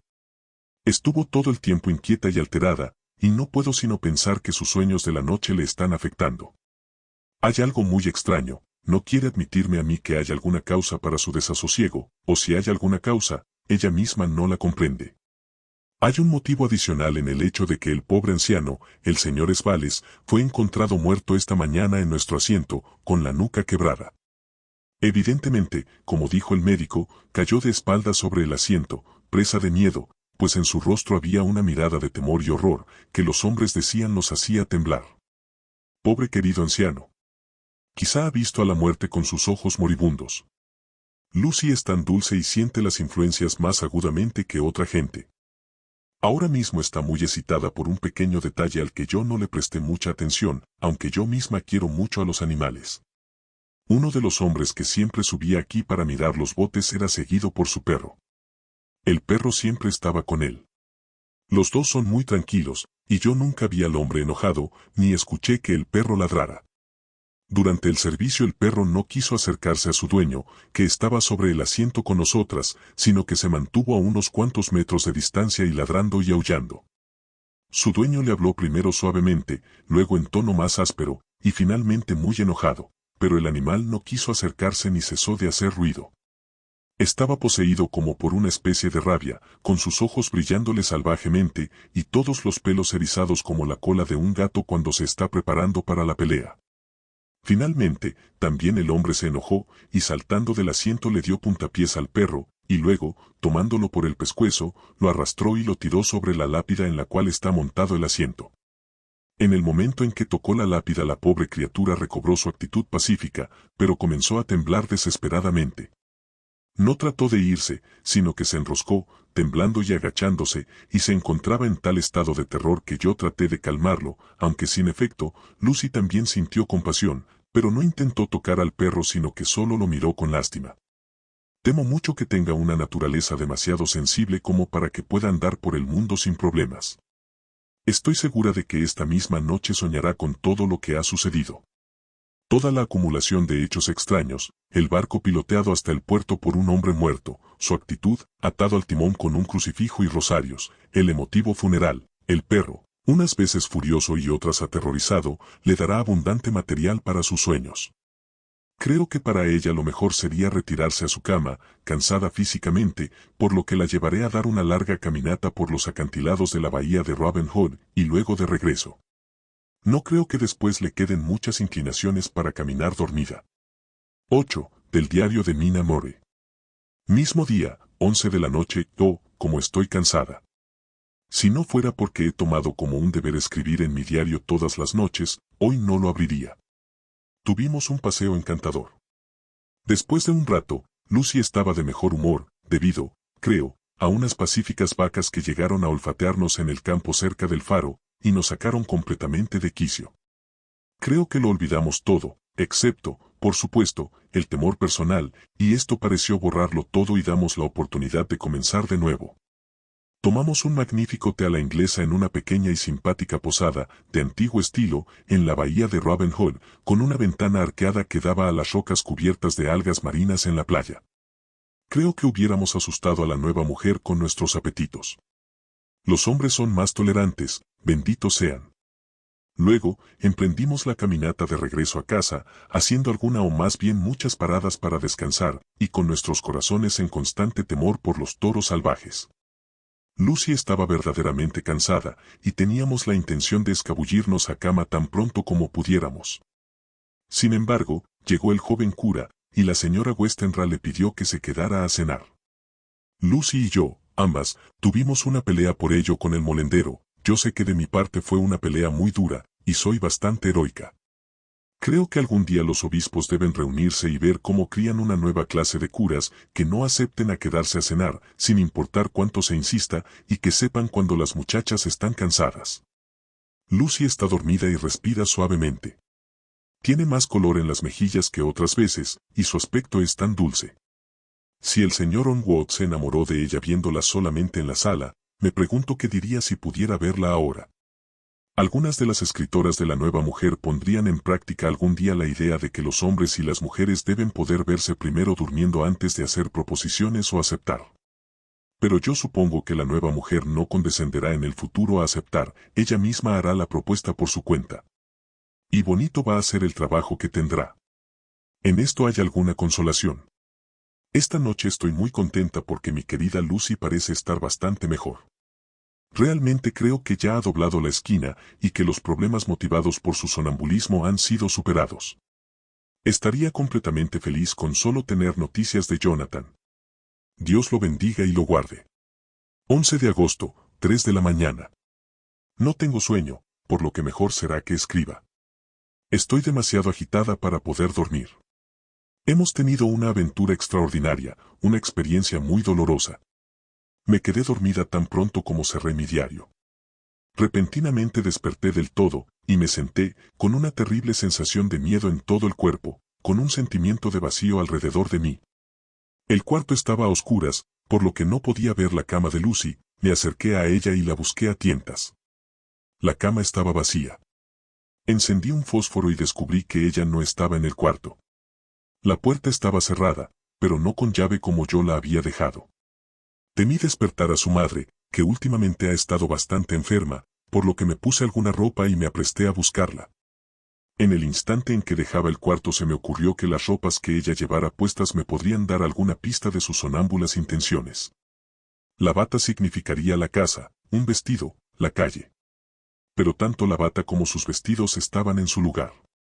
Dios mío, me dije a mí misma, no puede estar lejos, ya que solo lleva su camisón de dormir. Bajé corriendo las escaleras y miré en la sala. No estaba allí. Entonces busqué en los otros cuartos abiertos de la casa, con un frío temor siempre creciente en mi corazón. Finalmente llegué a la puerta del corredor y la encontré abierta. No estaba abierta del todo, pero el pestillo de la cerradura no estaba corrido.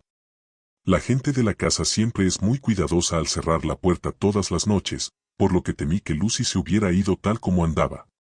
No había tiempo para pensar en lo que pudiera ocurrir, un miedo vago, invencible, oscureció todos los detalles. Tomé un chal grande y pesado, y corrí hacia afuera. El reloj estaba dando la 1 cuando estaba en la creciente, y no había ni un alma a la vista. Corrí a lo largo de la terraza norte, pero no pude ver señales de la blanca figura que esperaba encontrar. Al borde de Westcliff, sobre el muelle, miré a través del puerto hacia Eastcliff, con la esperanza o el temor, no sé cuál, de ver a Lucy en nuestro asiento favorito. Había una luna llena, brillante, con rápidas nubes negras y pesadas, que daban a toda la escena una diorama de luz y sombra a medida que cruzaba navegando. Por unos instantes no pude ver nada, pues la sombra de una nube oscurecía la iglesia de Santa María y todo su alrededor. Luego, al pasar la nube, pude ver las ruinas de la abadía que se hacían visibles, y cuando una estrecha franja de luz tan aguda como filo de espada pasó a lo largo, pude ver a la iglesia y el cementerio de la iglesia aparecer dentro del campo de luz. Cualquiera que haya sido mi expectación, no fue defraudada, pues allí, en nuestro asiento, la plateada luz de la luna iluminó una figura a medias reclinada, blanca como la nieve. La llegada de la nube fue demasiado rápida para mí, y no me permitió ver mucho, pues las sombras cayeron sobre la luz casi de inmediato, pero me pareció como si algo oscuro estuviera detrás del asiento donde brillaba la figura blanca y se inclinaba sobre ella. Si era hombre o bestia, es algo que no puedo decir. No esperé a poder echar otra mirada, sino que descendí corriendo las gradas hasta el muelle y me apresuré a través del mercado de pescado hasta el puente, que era el único camino por el cual se podía llegar a Eastcliff. El pueblo parecía muerto, pues no había un alma por todo el lugar. Me regocijó de que fuera así, ya que no deseaba ningún testigo de la pobre condición en que se encontraba Lucy. El tiempo y la distancia parecían infinitos, y mis rodillas temblaban y mi respiración se hizo fatigosa mientras subía afanosamente las interminables gradas de la abadía. Debo haber corrido rápido, y sin embargo, a mí me parecía que mis pies estaban cargados de plomo, y como si cada coyuntura de mi cuerpo estuviera enmohecida. Cuando casi había llegado arriba pude ver el asiento y la blanca figura, pues ahora ya estaba lo suficientemente cerca como para distinguirla incluso a través del manto de sombras. Indudablemente había algo, largo y negro, inclinándose sobre la blanca figura medio reclinada. Llena de miedo, grité, Lucy. Lucy, y algo levantó una cabeza, y desde donde estaba pude ver un rostro blanco de ojos rojos y relucientes. Lucy no me respondió y yo corrí hacia la entrada del cementerio de la iglesia. Al tiempo que entraba, la iglesia quedó situada entre yo y el asiento, y por un minuto la perdí de vista. Cuando la divisé nuevamente, la nube ya había pasado, y la luz de la luna iluminaba el lugar tan brillantemente que pude ver a Lucy medio reclinada con su cabeza descansando sobre el respaldo del asiento. Estaba completamente sola, y por ningún lado se veían señales de seres vivientes. Cuando me incliné sobre ella pude ver que todavía dormía. Sus labios estaban abiertos, y ella estaba respirando, pero no con la suavidad acostumbrada sino a grandes y pesadas boqueadas, como si tratara de llenar plenamente sus pulmones a cada respiro. Al acercarme, subió la mano y tiró del cuello de su camisón de dormir, como si sintiera frío. Sin embargo, siguió dormida. Yo puse el caliente chal sobre sus hombros, amarrándole fuertemente las puntas alrededor del cuello, pues temía mucho que fuese a tomar un mortal resfrío del aire de la noche, así casi desnuda como estaba. Temí despertarla de golpe, por lo que, para poder tener mis manos libres para ayudarla, le sujeté el chal cerca de la garganta con un imperdible de gran tamaño, pero en mi ansiedad debo haber obrado torpemente y la pinché con él, porque al poco rato, cuando su respiración se hizo más regular, se llevó otra vez la mano a la garganta y gimió. Una vez que la hube envuelto cuidadosamente, puse mis zapatos en sus pies y comencé a despertarla con mucha suavidad. En un principio no respondía, pero gradualmente se volvió más y más inquieta en su sueño, gimiendo y suspirando ocasionalmente.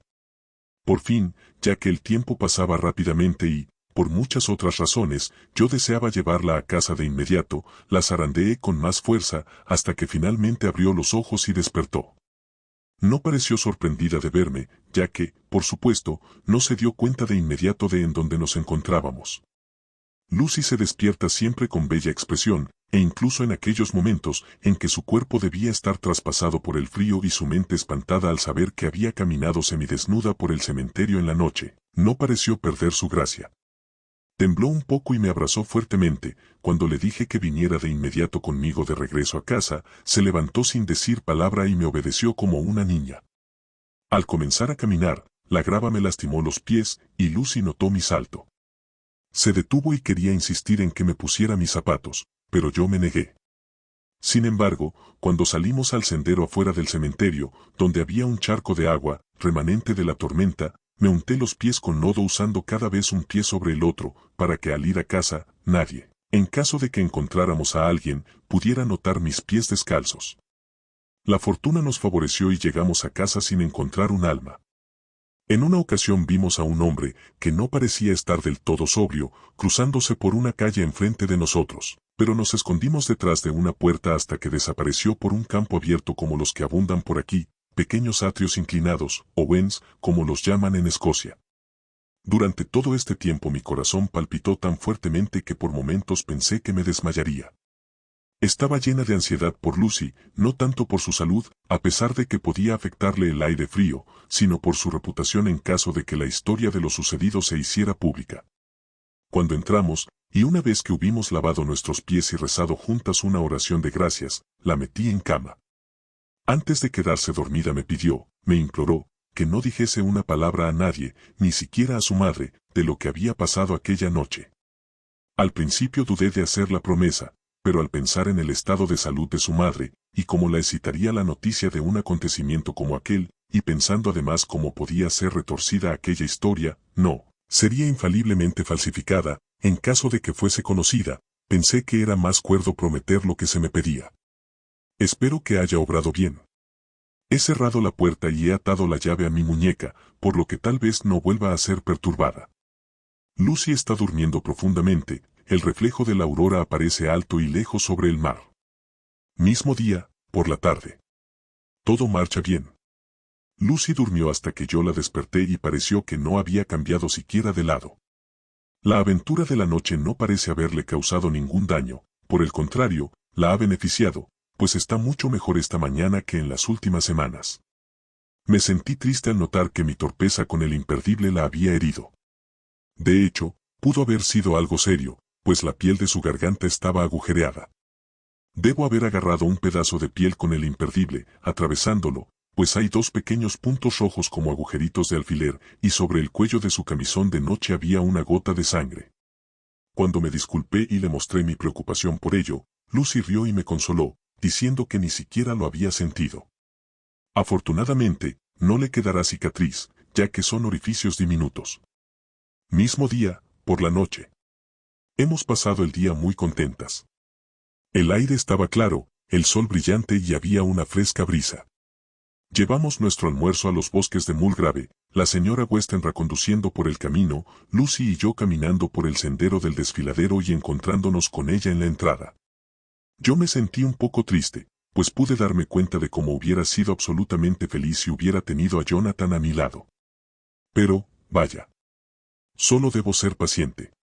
Por la noche dimos una caminata hasta el Casino Terraza y escuchamos alguna buena música por Sport y Mackenzie, y nos acostamos muy temprano. Lucy parece estar más tranquila de lo que había estado en los últimos tiempos, y yo me dormí de inmediato. Aseguraré la puerta y guardaré la llave de la misma manera que antes, pues no creo que esta noche haya ningún problema. 12 de agosto. Mis predicciones fueron erróneas, pues 2 veces durante la noche fui despertada por Lucy, que estaba tratando de salir. Parecía, incluso dormida, estar un poco impaciente por encontrar la puerta cerrada con llave, y se volvió a acostar profiriendo quejidos de protesta. Desperté al amanecer y oí los pájaros piando fuera de la ventana. Lucy despertó también, y yo me alegré de ver que estaba incluso mejor que ayer por la mañana. Toda su antigua alegría parece haber vuelto, y se pasó a mi cama apretujándose a mi lado para contarme todo lo de Arthur. Yo le dije a ella cómo estaba ansiosa por Jonathan, y entonces trató de consolarme. Bueno, en alguna medida lo consiguió, ya que aunque la conmiseración no puede alterar los hechos, sí puede contribuir a hacerlos más soportables. 13 de agosto. Otro día tranquilo, y me fui a cama con la llave en mi muñeca como antes. Otra vez desperté por la noche y encontré a Lucy sentada en su cama, todavía dormida, señalando hacia la ventana. Me levanté sigilosamente, y apartando la persiana, miré hacia afuera. La luna brillaba esplendorosamente, y el suave efecto de la luz sobre el mar y el cielo, confundidos en un solo misterio grande y silencioso, era de una belleza indescriptible. Entre yo y la luz de la luna aleteaba un gran murciélago, que iba y venía describiendo grandes círculos. En un par de ocasiones se acercó bastante, pero supongo que, asustándose al verme, voló de regreso, alejándose en dirección al puerto y a la abadía. Cuando regresé de la ventana, Lucy se había acostado de nuevo y dormía pacíficamente. No volvió a moverse en toda la noche. 14 de agosto. He estado en East Cliff, leyendo y escribiendo todo el día. Lucy parece haberse enamorado tanto de este lugar como yo, y es muy difícil arrancarla de aquí cuando llega la hora de regresar a casa para comer, tomar el té o cenar. Esta tarde hizo un comentario muy extraño.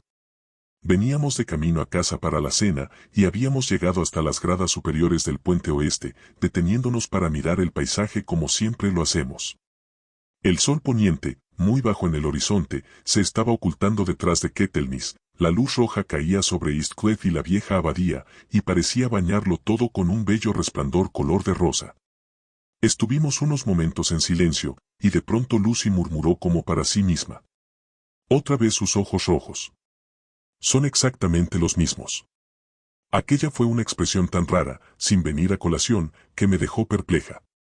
Me aparté un poco, lo suficiente para ver a Lucy bien sin parecer estar mirándola, y vi que estaba en un estado de duermevela, con una expresión tan rara en el rostro, que no pude descifrar, por eso no dije nada, pero seguí sus ojos.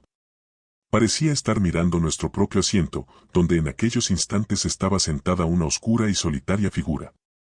Yo misma me sentí un poco inquieta, pues por unos momentos pareció que aquel desconocido tenía grandes ojos como llamas fulgurantes, pero una segunda mirada disipó la ilusión. La roja luz del sol estaba brillando sobre las ventanas de la iglesia de Santa María, situada detrás de nuestro asiento, y al ponerse el sol había justamente suficiente cambio en la refracción y reflexión de la luz como para dar la apariencia de que la luz se movía. Llamé la atención de Lucy hacia ese efecto peculiar, y ella pareció volver en sí con un sobresalto, aunque al mismo tiempo pareció muy triste. Es posible que estuviera pensando en la terrible noche que había pasado allá arriba. Nunca hablamos de ella, por eso no dije nada, y nos fuimos a casa a cenar. Lucy tenía dolor de cabeza y se acostó temprano. Cuando la vi dormida, salí a dar un pequeño paseo yo sola. Caminé a lo largo de los acantilados situados al oeste, y estaba llena de una dulce tristeza, pues pensaba en Jonathan. Al regresar a casa, la luz de la luna brillaba intensamente, tan intensamente que, aunque el frente de nuestra parte de la creciente estaba en la sombra, todo podía verse distintamente. Eché una mirada a nuestra ventana y vi la cabeza de Lucy reclinándose hacia afuera. Pensé que quizá estaba en espera de mi regreso, por lo que abrí mi pañuelo y lo agité.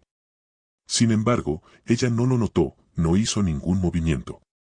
En esos momentos, la luz de la luna se arrastró alrededor de un ángulo del edificio, y sus rayos cayeron sobre la ventana. Allí estaba Lucy, con la cabeza reclinada contra el lado del antepecho de la ventana y con los ojos cerrados. Estaba profundamente dormida, y a su lado, posado en el antepecho de la ventana, había algo que parecía ser un pájaro de regular tamaño. Sentí temor de que pudiera resfriarse, por lo que corrí escaleras arriba, pero cuando llegué al cuarto ella ya iba de regreso a su cama, profundamente dormida y respirando pesadamente, se llevaba la mano al cuello, como si lo protegiera del frío. No la desperté, sino que la arropé lo mejor que pude, comprobé que la puerta estuviera bien cerrada, y la ventana también. Es tan dulce cuando duerme. Pero está más pálida que de costumbre, y en sus ojos hay una mirada cansada, macilenta, que no me agrada. Temo que esté inquieta por algo. Desearía averiguar qué es. 15 de agosto. Me levanté más tarde que de costumbre. Lucy está lánguida y cansada, y durmió hasta después de que habíamos sido llamadas. En el desayuno tuvimos una grata sorpresa. El padre de Arthur está mejorado, y quiere que el casamiento se efectúe lo más pronto posible. Lucy está llena de callado regocijo, y su madre está a la vez alegre y triste. Más tarde me dijo la causa. Está melancólica por tener que perder a Lucy, pero le alegra que pronto ella vaya a tener a alguien que la proteja. Pobre señora, tan querida y dulce. Me hizo la confidencia de que ya pronto morirá.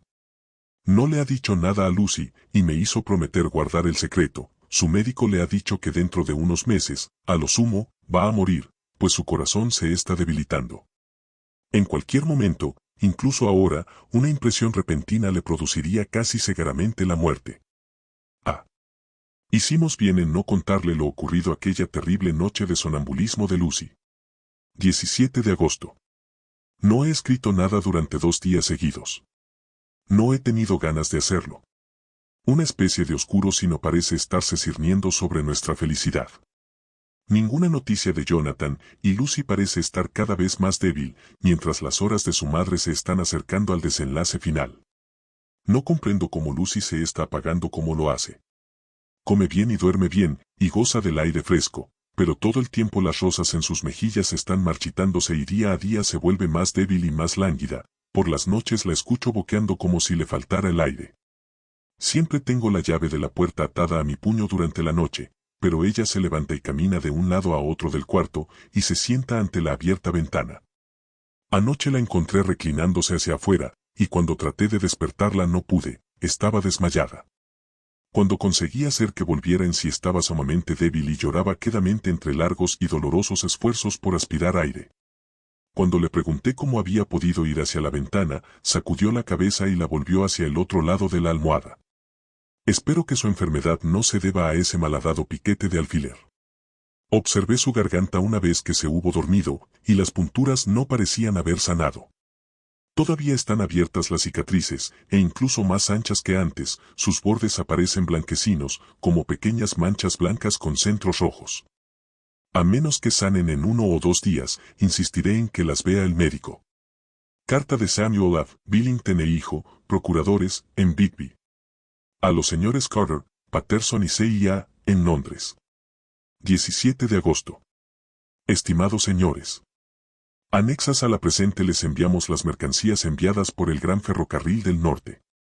Las mismas han de ser entregadas en Carfax, cerca de Purfleet, inmediatamente después de recibirse las mercancías en la estación de King's Cross. Actualmente la casa está vacía, pero les enviamos también las llaves, todas ellas rotuladas. Sírvanse depositar las cajas, 50 en total, las cuales constituyen el envío, en el edificio parcialmente derruido que forma parte de la casa y que está marcado con A en el plano esquemático que les enviamos. Su agente reconocerá fácilmente el lugar, ya que es la antigua capilla de la mansión. Las mercancías salen por tren a las 9:30 de la noche, llegarán a King's Cross mañana por la tarde a las 4:30. Como nuestro cliente desea que la entrega se haga lo más rápidamente posible, mucho les agradeceríamos que tuvieran preparada alguna gente en King's Cross a la hora indicada, para efectuar el traslado de la mercancía a su destino. Para evitar cualquier demora posible debida a trámites de rutina, tales como pagos en sus departamentos, les enviamos anexo cheque por 10 libras, cuyo recibo le agradeceríamos nos remitieran. Si los gastos son inferiores a esta cantidad, pueden devolver el saldo. Si son más, les enviaremos de inmediato un cheque por la diferencia al tener noticias de ustedes. Al terminar la entrega, sírvanse dejar las llaves en el corredor principal de la casa, donde el propietario pueda recogerlas al entrar en la casa mediante la llave que él posee.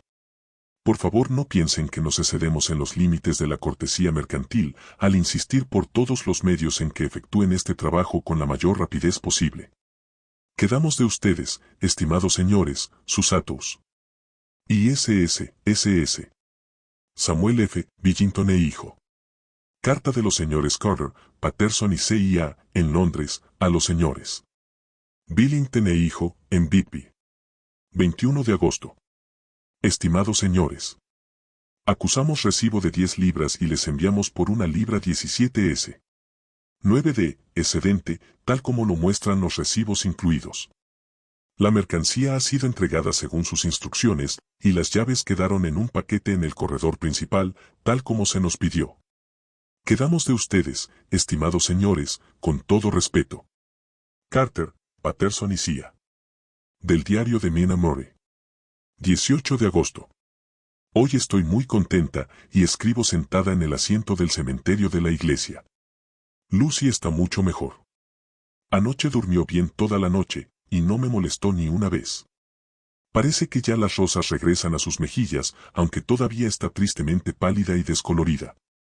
Yo entendería su situación si estuviera anémica, pero no es el caso. Está de muy buen humor y llena de vida y alegría. Toda aquella mórbida reticencia parece haberla abandonado, y hace justamente un momento me recordó, como si yo necesitara que me la recordaran, aquella noche, y lo que sucedió aquí, en este mismo asiento, donde la encontré dormida. Al tiempo que me hablaba taconeaba juguetonamente con el tacón de su bota sobre la lápida, y dijo: Mis pobres pies no hacían mucho ruido entonces. Me atrevo a decir que el pobre señor Svales me habría dicho que era porque yo no quería despertar a Georgie. Como estaba tan comunicativa, le pregunté si había tenido algún sueño esa noche. Antes de responderme, esa su mirada tan dulce y traviesa asomó a su cara, la cual dice Arthur, lo llamo Arthur por costumbre de ella, que ama, y, de hecho, no me extraña que así sea. Entonces, continuó de una manera ensoñadora, como si estuviera tratando de recordar lo sucedido. No soñé propiamente, pero todo parecía ser muy real. Solo quería estar aquí en este lugar, sin saber por qué, pues tenía miedo de algo, no sé de qué. Aunque supongo que estaba dormida, recuerdo haber pasado por las calles y sobre el puente. Al tiempo que pasaba saltó un pez, yo me incliné para verlo y escuché muchos perros aullando, tantos, que todo el pueblo parecía estar lleno de perros que aullaban al mismo tiempo, mientras yo subía las gradas. Luego tuve una vaga sensación de algo largo y oscuro con ojos rojos, semejante a lo que vimos en aquella puesta de sol, y de pronto me rodeó algo muy dulce y muy amargo a la vez. Entonces me pareció que me hundía en agua verde y profunda, y escuché un zumbido tal como he oído decir que sienten los que se están ahogando, y luego todo pareció evaporarse y alejarse de mí, mi alma pareció salir de mi cuerpo y flotar en el aire. Me parece recordar que en una ocasión el faro del oeste estaba justamente debajo de mí, y luego hubo una especie de dolor, como si me encontrara en un terremoto, y volviera a mí, y descubrí que me estaba sacudiendo. Debía haciéndolo antes de que te pudiera sentir. Entonces comenzó a reírse. A mí me pareció todo aquello pavoroso, y escuché sin aliento. Aquello era sospechoso, y pensé que sería mejor que su mente no se detuviera más en el tema, por lo que nos pusimos a hablar de otras cosas, y Lucy estaba como en sus buenos tiempos. Cuando regresamos a casa, la fresca brisa la había vigorizado, y sus pálidas mejillas estaban realmente más sonrosadas. Su madre se regocijó al verla así, y todas pasamos muy contentas una velada juntas. 19 de agosto. Alegría, alegría, alegría. Aunque no todo es alegría. Finalmente noticias de Jonathan. El pobrecito ha estado enfermo, y por eso no había escrito. Ya no tengo miedo de pensarlo o decirlo, ahora que lo sé. El señor Hawkins me entregó la carta y me escribió él mismo. Oh, qué amable.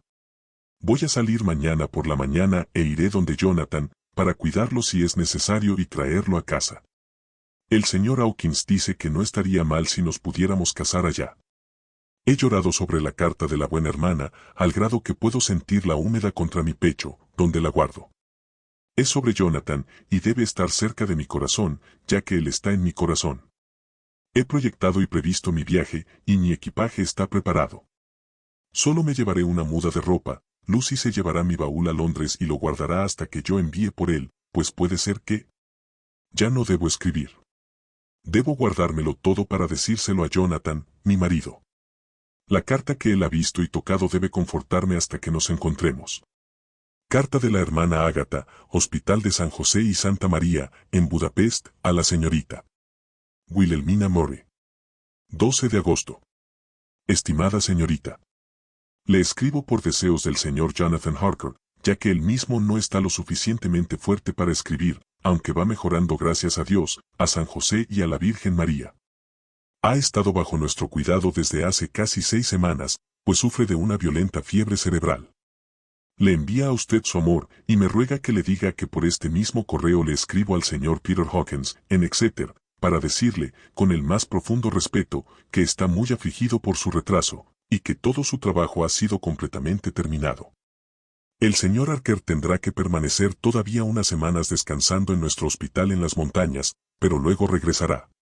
Desea que yo diga que no tiene suficiente dinero consigo, y que le gustaría pagar su estancia aquí, para que otros que necesiten no se queden sin recibir ayuda. Considéreme usted siempre a sus órdenes, con mi afecto y bendiciones. Hermana Ágata. Pede estando mi paciente dormido, abro esta para ponerla al tanto de los acontecimientos. El señor Harker me lo ha contado todo respecto a usted, y que dentro de pronto usted será su esposa. Todas las bendiciones para ustedes dos. Él ha sufrido una terrible impresión, así dice nuestro médico, y en sus delirios sus desvaríos han sido terribles, de lobos, veneno y sangre, de fantasmas y demonios, y temo decir de qué más. Tenga siempre mucho cuidado con él para que en lo futuro no haya nada parecido a estas cosas que puedan excitarlo. Las huellas de una enfermedad como la que ha tenido no se borran tan fácilmente. Hubiéramos escrito desde hace mucho tiempo, pero no sabíamos nada de sus amigos, y él no decía nada que pudiéramos entenderle. Llegó en el tren de Klausenburgo y el guardia fue avisado por el jefe de estación de aquel lugar, que entró corriendo en la estación pidiendo a gritos un billete para regresar a casa. Viendo por sus violentos gestos que se trataba de un inglés, le dieron un billete para la estación más lejana en esta dirección, a la que llega el tren. Esté usted segura de que cuidamos bien de él. Se ha ganado todos nuestros corazones por su dulzura y suavidad. Verdaderamente está mejorando, y no tengo ya ninguna duda de que dentro de pocas semanas estará completamente repuesto. Pero por amor a la seguridad cuide bien de él. Seguramente que hay, así le pido a Dios y a San José y a Santa María, muchos, muchos felices años para ustedes dos. Del diario del Dr. Sevard. 19 de agosto. Extraños y repentinos cambios en Renfield anoche. Cerca de las 8 comenzó a ponerse inquieto y a olfatear por todos lados, como un perro cuando anda de caza. Mi ayudante se quedó asombrado por su comportamiento, y conociendo mi interés por él lo animó para que hablara.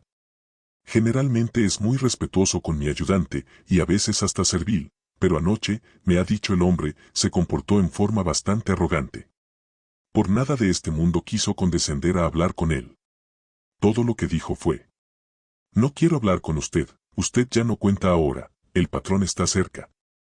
Mi ayudante cree que es alguna repentina forma de manía religiosa la que se ha apoderado de él. Si es así, debemos de estar alerta ante borrascas, pues un hombre fuerte con manías homicidas y religiosas al mismo tiempo puede ser peligroso. A las 9 de la noche yo mismo lo visité.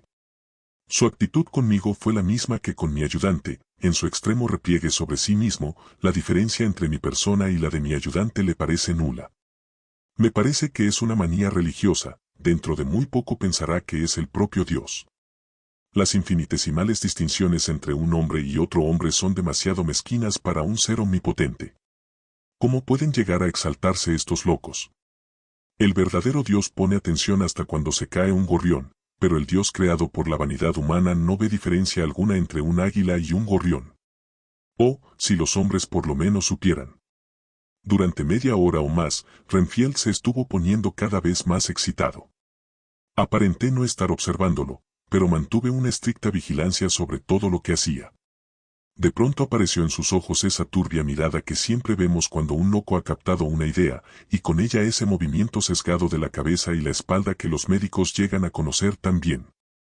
Se volvió bastante calmado, y fue y se sentó en la orilla de su cama resignadamente, mirando al espacio vacío con los ojos opacos. Pensé que averiguaría si su apatía era real o solo fingida, y traté de llevarlo a una conversación acerca de sus animales, tema que nunca había dejado de llamarle la atención.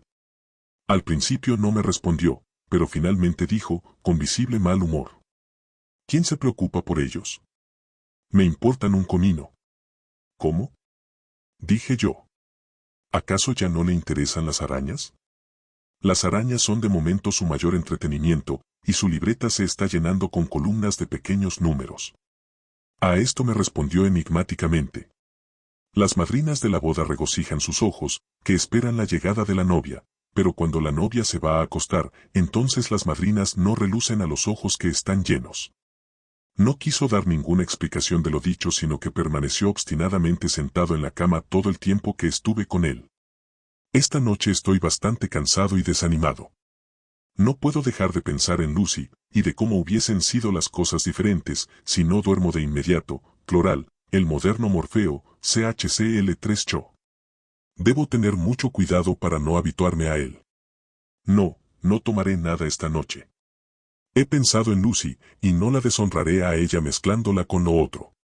Si así tiene que ser, pasaré la noche en vela. Más tarde. Estoy contento de haber tomado esa resolución, más contento aún de haberla realizado. Había estado dando vueltas en la cama durante algún tiempo, y solo había escuchado al reloj dar 2 veces la hora, cuando el guardia de turno vino a verme, enviado por mi asistente, para decirme que Renfield se había escapado.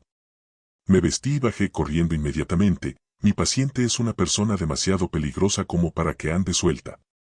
Esas ideas que tiene pueden trabajar peligrosamente frente a extraños. El asistente me estaba esperando. Me dijo que lo había visto hacía menos de 10 minutos, aparentemente dormido sobre su cama, cuando miró a través de la rendija de observación en la puerta. Luego su atención fue atraída por el ruido de una ventana que estaba siendo desencajada.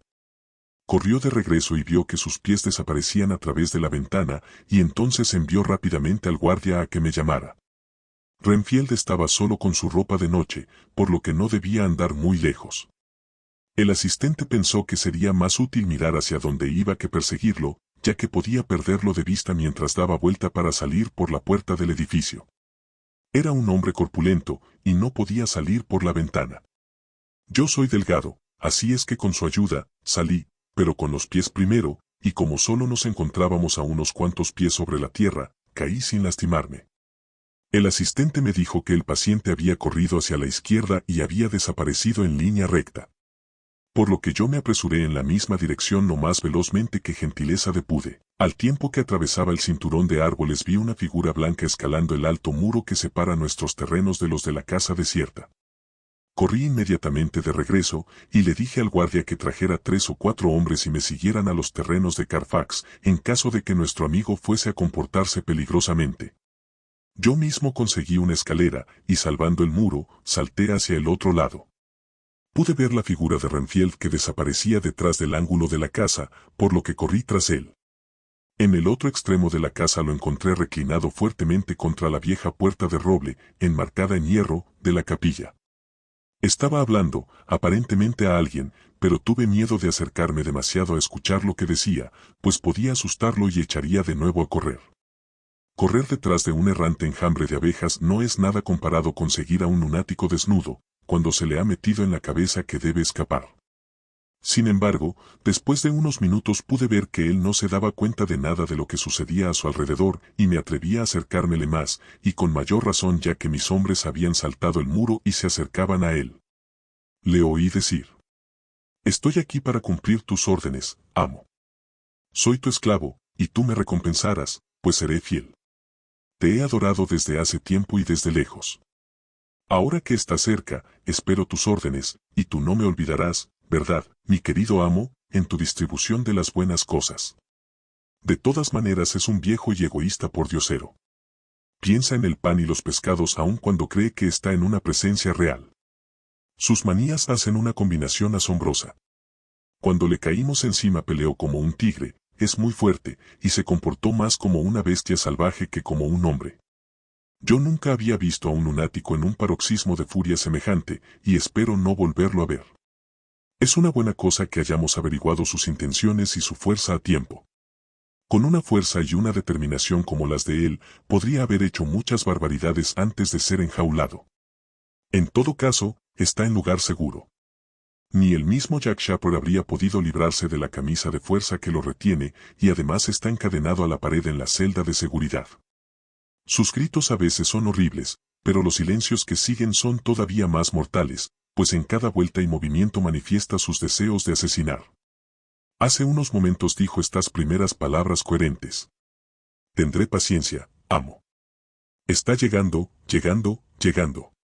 De tal manera que yo tomé su insinuación, y también llegué. Estaba demasiado excitado para dormir, pero este diario me ha tranquilizado y siento que esta noche dormiré algo. 9. Carta de Mina Archer a Lucy Westenra. Budapest, 24 de agosto. Mi queridísima Lucy. Sé que estarás muy ansiosa de saber todo lo que ha sucedido desde que nos separamos en la estación del ferrocarril en Whitby.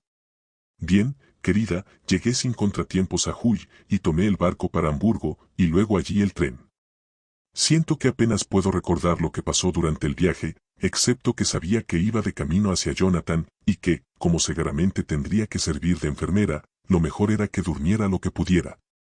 Encontré a mi amado muy delgado, pálido y débil. Toda la fuerza ha escapado de sus queridos ojos, y aquella tranquila dignidad que te he dicho siempre mostraba en su rostro, ha desaparecido. Solo es una sombra de lo que era, y no recuerda nada de lo que le ha sucedido en los últimos tiempos. Por lo menos, eso desea que yo crea, y por lo tanto nunca se lo preguntaré. Ha tenido una experiencia terrible, y temo que su pobre cerebro pagará las consecuencias si trata de recordar. La hermana Ágata, que es una magnífica monja y una enfermera nata, me dice que desvariaba sobre cosas horribles mientras tenía la cabeza trastornada. Quise que ella me dijese de qué se trataba, pero solo se persignó y me dijo que nunca diría nada, que los desvaríos de los enfermos eran secretos de Dios, y que si una enfermera a través de su vocación los llegaba a escuchar, debía respetar sus votos. Es un alma dulce, buena, y al día siguiente, cuando vio que yo estaba muy afligida, ella misma suscitó de nuevo el tema, y después de decir que jamás mencionaría sobre lo que desvariaba mi pobre enfermo, agregó: «Le puedo decir esto, querida, que no era acerca de nada malo que él mismo hubiera hecho, y usted, que será su esposa, no tiene nada por qué preocuparse. No la ha olvidado a usted ni lo que le debe». Sus temores eran acerca de cosas grandes y terribles, sobre las que ningún mortal debe hablar. Yo creo que la dulce hermana pensó que yo podría estar celosa, con el temor de que mi amado se hubiera enamorado de otra mujer. La idea de que yo pudiera estar celosa de Jonathan. Y sin embargo, mi querida Lucy, déjame susurrarte que cuando supe que no era otra mujer la causa de todos los males, sentí una corriente de alegría por todo el cuerpo. Estoy sentada ahora al lado de su cama, desde donde le puedo ver la cara mientras duerme. Está despertando. Al despertar me pidió su abrigo, ya que quería sacar algo de su bolsillo. Le pregunté a la hermana Ágata si podía hacerlo, y ella trajo todas sus cosas. Vi que entre ellas estaba su libreta de apuntes, e iba a pedirle que me dejara verla, pues yo sabía que en ella podría encontrar alguna pista de su mal, pero supongo que debe haber visto mi deseo en mis ojos, pues me dijo que me fuese a la ventana un momento, ya que deseaba estar solo un rato. Luego me llamó y me dijo muy solemnemente: «Wilhelmina, supe que deseaba hablarme con toda seriedad, pues nunca me había dicho mi nombre desde que me pidió que nos casáramos. Tú conoces, querida, mis ideas sobre la confianza que tiene que haber entre marido y mujer. No debe haber entre ellos ningún secreto, ningún escondrijo. He sufrido una gran impresión, y cuando trato de pensar en lo que fue, siento que mi cabeza da vueltas, y no sé si todo fue real o si fueron los sueños de un loco. Tú sabes que he tenido una fiebre cerebral, y que eso es estar loco. El secreto está aquí, y yo no deseo saberlo. Quiero comenzar mi vida de nuevo en este momento, con nuestro matrimonio. Pues, mi querida Lucy, hemos decidido casarnos tan pronto como se arreglen las formalidades. ¿Deseas, Wilhelmina, compartir mi ignorancia? Aquí está el libro. Tómalo y guárdalo, léelo si quieres, pero nunca menciones ante mí lo que contiene, a menos, claro está, que algún solemne deber caiga sobre mí y me obligue a regresar a las amargas horas registradas aquí, dormido o despierto, cuerdo o loco». Y al decir aquello se reclinó agotado, y yo puse el libro debajo de su almohada y lo besé. Le he pedido a la hermana Ágata que suplique a la superiora que nuestra boda pueda efectuarse esta tarde, y estoy esperando su respuesta. Ha regresado y me ha dicho que ya han ido a buscar al capellán de la iglesia de la misión inglesa. Nos casaremos dentro de una hora, o tan pronto como despierte Jonathan. Lucy, llegó la hora y se fue. Me siento muy solemne, pero muy contenta. Jonathan despertó poco después de la hora, y todo estaba preparado. Él se sentó en la cama, rodeado de almohadas. Respondió: «Sí, la acepto», con firmeza y fuerza. Yo apenas podía hablar, mi corazón estaba tan lleno, que incluso esas palabras parecían ahogarme. Las hermanas fueron todas finísimas. Nunca las olvidaré, ni las graves y dulces responsabilidades que han recaído sobre mí. Debo hablarte de mi regalo de bodas. Cuando el capellán y las hermanas me hubieron dejado a solas con mi esposo, oh, Lucy, es la primera vez que he escrito las palabras, mi esposo. Cuando me hubieron dejado a solas con mi esposo saqué el libro de debajo de su almohada, lo envolví en un papel blanco, lo até con un pequeño listón azul pálido que llevaba alrededor de mi cuello y lo sellé sobre el nudo con lacre, usando como sello mi anillo de bodas. Entonces lo besé y se lo mostré a mi marido. Le dije que así lo guardaría, y que sería una señal exterior y visible para nosotros durante toda nuestra vida de que confiábamos el uno en el otro, que nunca lo abriría, a menos que fuera por su propio bien o por cumplir un deber ineludible. Entonces él tomó mi mano entre las suyas, y, oh, Lucy, fue la primera vez que él tomó las manos de su mujer, y dijo que eran las cosas más bonitas en todo el ancho mundo, y que si fuera necesario pasaría otra vez por todo lo pasado para merecerlas. El pobrecito ha de haber querido decir por parte del pasado, pero todavía no puede pensar sobre el tiempo, y no me sorprendería que en un principio mezclaran no solo los meses, sino también los años. Bien, querida, ¿qué más puedo decir? Solo puedo decirte que soy la mujer más feliz de todo este ancho mundo, y que yo no tenía nada que darle excepto a mí misma, mi vida y mi confianza, y que con estas cosas fue mi amor y mi deber por todos los días de mi vida. Y, querida, cuando me besó, y me atrajo hacia él con sus pobres débiles manos, fue como una plegaria muy solemne entre nosotros dos. Lucy, querida, ¿sabes por qué te digo todo esto? No solo porque es tan dulce para mí, sino también porque tú has sido, y eres mi más querida amiga. Fue mi privilegio ser tu amiga y guía cuando tú saliste del aula de la escuela para prepararte en el mundo de la vida. Quiero verte ahora, y con los ojos de una esposa muy feliz, a lo que me ha conducido el deber, para que en tu propia vida de matrimonio tú también puedas ser tan feliz como yo. Mi querida, que Dios Todopoderoso haga que tu vida sea todo lo que promete ser, un largo día de brillante sol, sin vientos adversos, sin olvidar el deber, sin desconfianza. No debo desearte que no tengas penas, pues eso nunca puede ser, pero sí te deseo que siempre seas tan feliz como lo soy yo ahora. Adiós, querida. Pondré esta carta inmediatamente en el correo, y quizá te escriba muy pronto otra vez. Debo terminar ya, pues Jonathan está despertando. Debo atender a mi marido, quien siempre te quiere. Mina Harker. Carta de Lucy Westenra a Mina Harker. Bigby, 30 de agosto. Mi queridísima Mina. Océanos de amor y millones de besos, y que pronto estés en tu propio hogar con tu marido. Me gustaría que regresaran pronto para que pudieran pasar cierto tiempo aquí con nosotros. El fuerte aire restablecería pronto a Jonathan, lo ha logrado conmigo. Tengo un apetito voraz, estoy llena de vida y duermo bien. Les agradará saber que ya no camino dormida. Creo que no me he movido de la cama durante una semana, esto es, una vez que me acuesto por la noche. Arthur dice que me estoy poniendo gorda. A propósito, se me olvidó decirte que Arthur está aquí. Damos grandes paseos, cabalgamos, remamos, jugamos al tenis y pescamos juntos, lo quiero más que nunca. Me dice, que me quiere más, pero lo dudo, porque al principio me dijo que no me podía querer más de lo que me quería ya. Pero estas son tonterías. Ahí está, llamándome, así es que nada más por hoy. Lucy.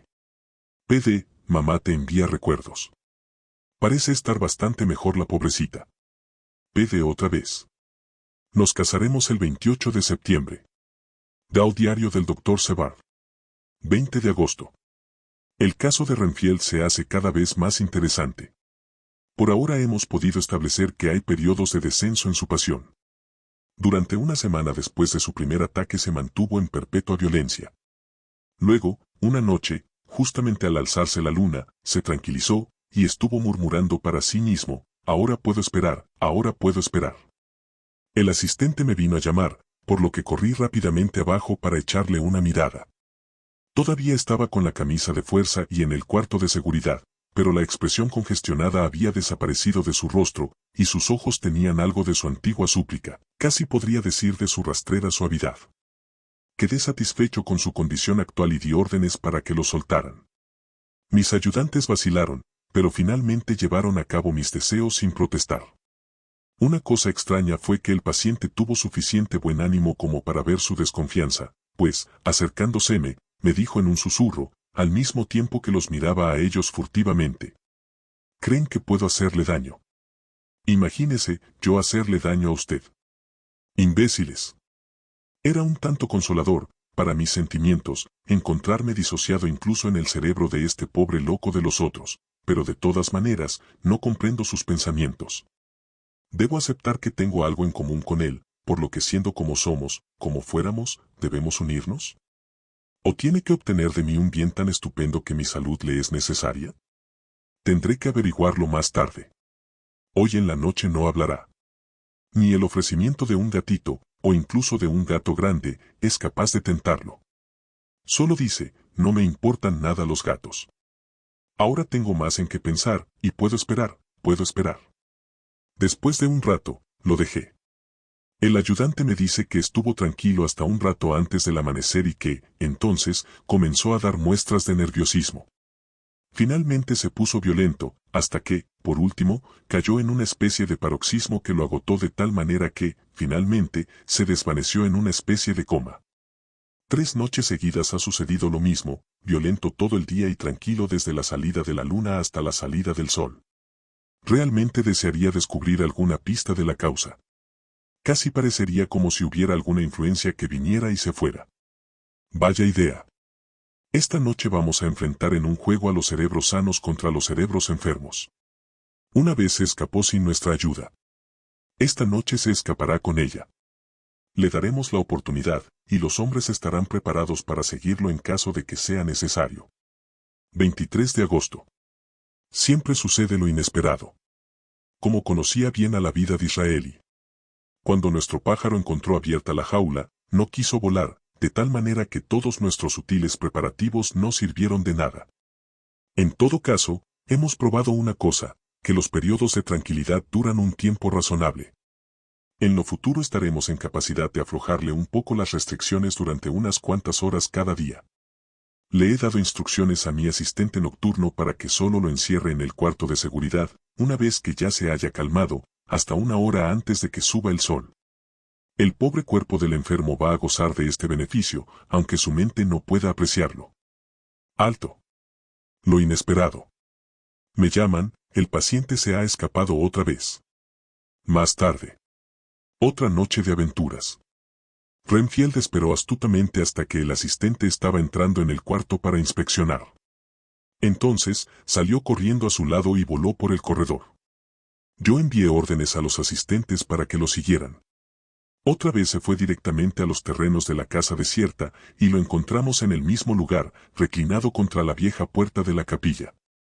Cuando me vio se puso furioso, y si los asistentes no lo hubiesen sujetado a tiempo, hubiera tratado de matarme. Mientras lo estábamos deteniendo sucedió una cosa extraña. Repentinamente, redobló sus esfuerzos, y luego, tan repentinamente, recobró la calma. Yo miré instintivamente a mi alrededor, pero no pude ver nada. Luego capté el ojo del paciente y lo seguí, pero no pude descubrir nada mientras miraba al cielo iluminado por la luna, excepto un gran murciélago, que iba aleteando en su silenciosa y fantasmal travesía hacia el oeste. Los murciélagos generalmente giran en círculos indecisos, pero este parecía ir directamente, como si supiera a dónde se dirigía o como si tuviera sus propias intenciones. El paciente se calmó más, y al cabo de un rato, dijo: «No necesitan amarrarme, lo seguiré tranquilo». Sin ningún otro contratiempo, regresamos a la casa. Siento que hay algo amenazante en su calma, y no olvidaré esta noche.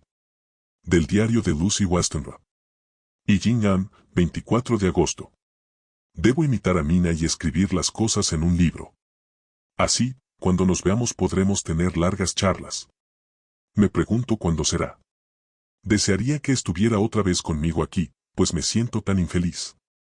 Anoche me pareció que estaba soñando otra vez como en Whitby. Tal vez es el cambio de clima, o el hecho de que estoy otra vez en casa. Todo es oscuro y horroroso para mí, pues no puedo recordar nada, pero estoy llena de un vago temor, y me siento débil y exhausta.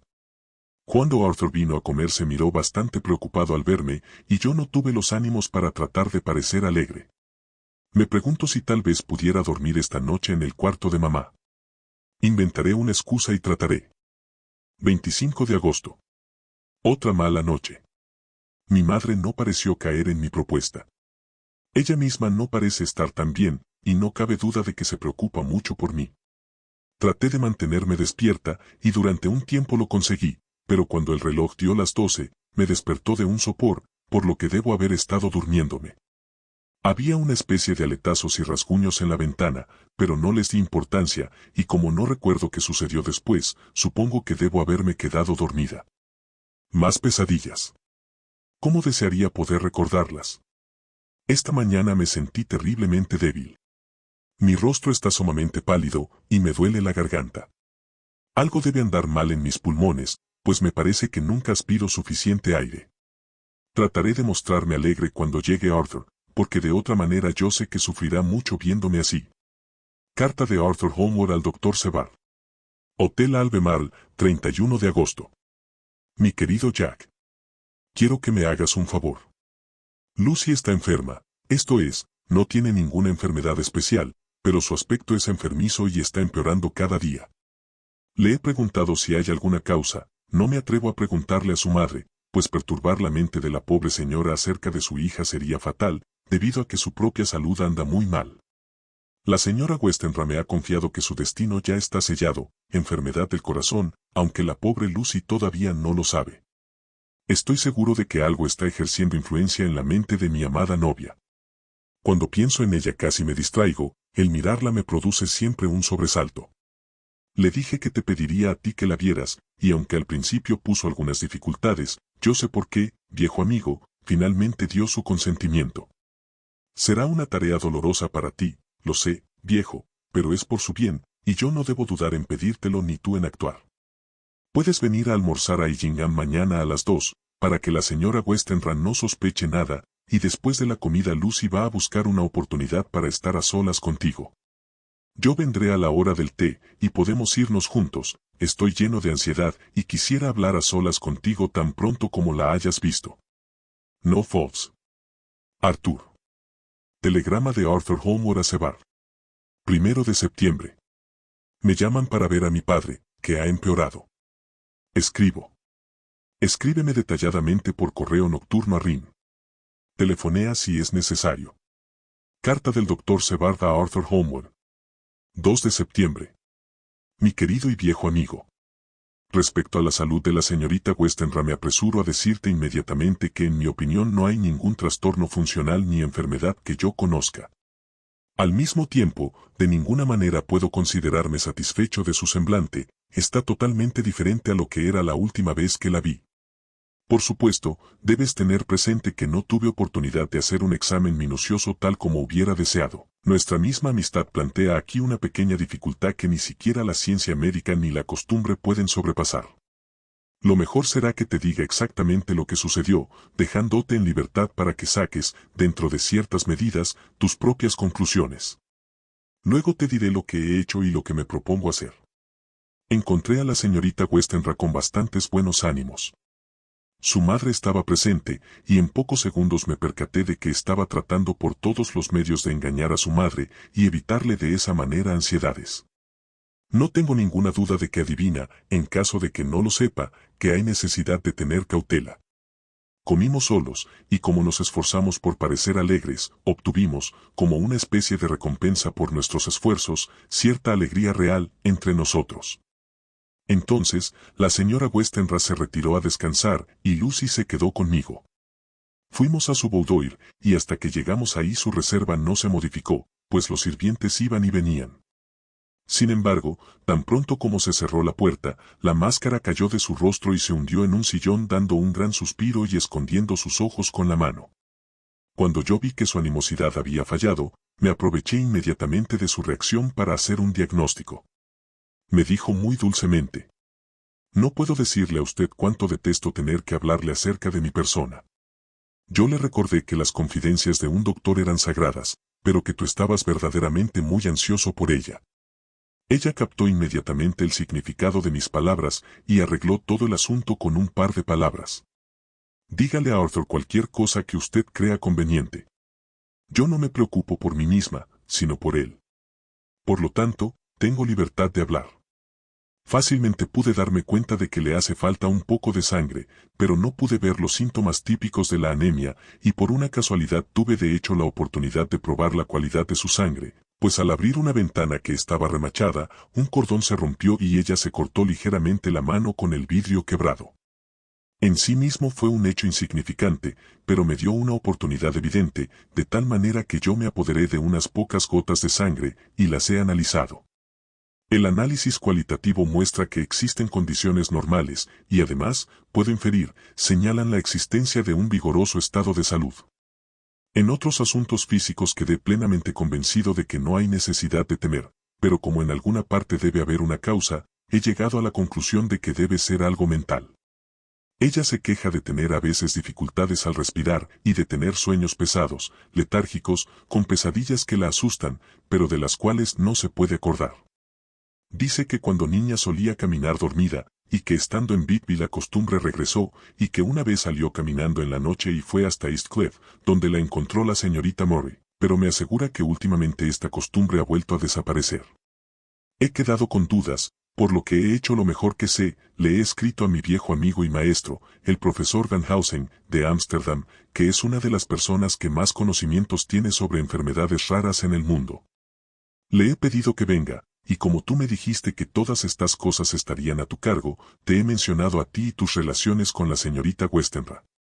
Esto, mi viejo amigo, es en obsequio de tus deseos, pues yo me siento demasiado orgulloso y demasiado feliz de poder hacer lo que pueda por ella. Yo sé que Danhausen hará cualquier cosa por mí por una razón personal, así es que no importa por qué motivos venga, debemos aceptar sus deseos. Es un hombre aparentemente muy arbitrado, pero esto es porque él sabe de lo que habla más que ninguna otra persona. Es un filósofo y un metafísico, y uno de los científicos más avanzados de nuestra época, y tiene, supongo, una mente absolutamente abierta. Esto, con unos nervios de acero, un temperamento frío, una resolución indomable, un autocontrol y una tolerancia exaltada de virtudes y bendiciones, y el más amable de los más sinceros corazones que laten, forman su equipo para la noble tarea que está realizando por la humanidad, trabajo tanto en la teoría como en la práctica, pues su visión es tan amplia como lo es su simpatía. Te cuento esto para que tú puedas saber por qué tengo tanta confianza en él. Le he pedido que venga inmediatamente. Mañana veré otra vez a la señorita Westenra. Nos veremos en la ciudad, de manera que yo no alarme a su madre con mi visita. Tu amigo. Ion Sebard. Carta de Abraham Hausen, doctor en medicina, filosofía y letras, etc., al doctor Sebard. 3 de septiembre. Mi buen amigo. Cuando he recibido su carta ya estoy de camino hacia usted. Por buena fortuna puedo partir de inmediato, sin mal para ninguno de aquellos que han confiado en mí. Fueran otras las circunstancias, sería perjudicial para esos que han confiado en mí, pues yo voy a donde mi amigo cuando él me llama para ayudar a aquellos a quienes tiene cariño. Dígale a su amigo que cuando aquella vez usted chupó de mi herida tan rápidamente el veneno de la gangrena de aquel cuchillo que nuestro otro amigo, tan nervioso, dejó deslizar, hizo usted más por él cuando él quiere mi ayuda y usted la solicita, que todo lo que puede hacer su gran fortuna.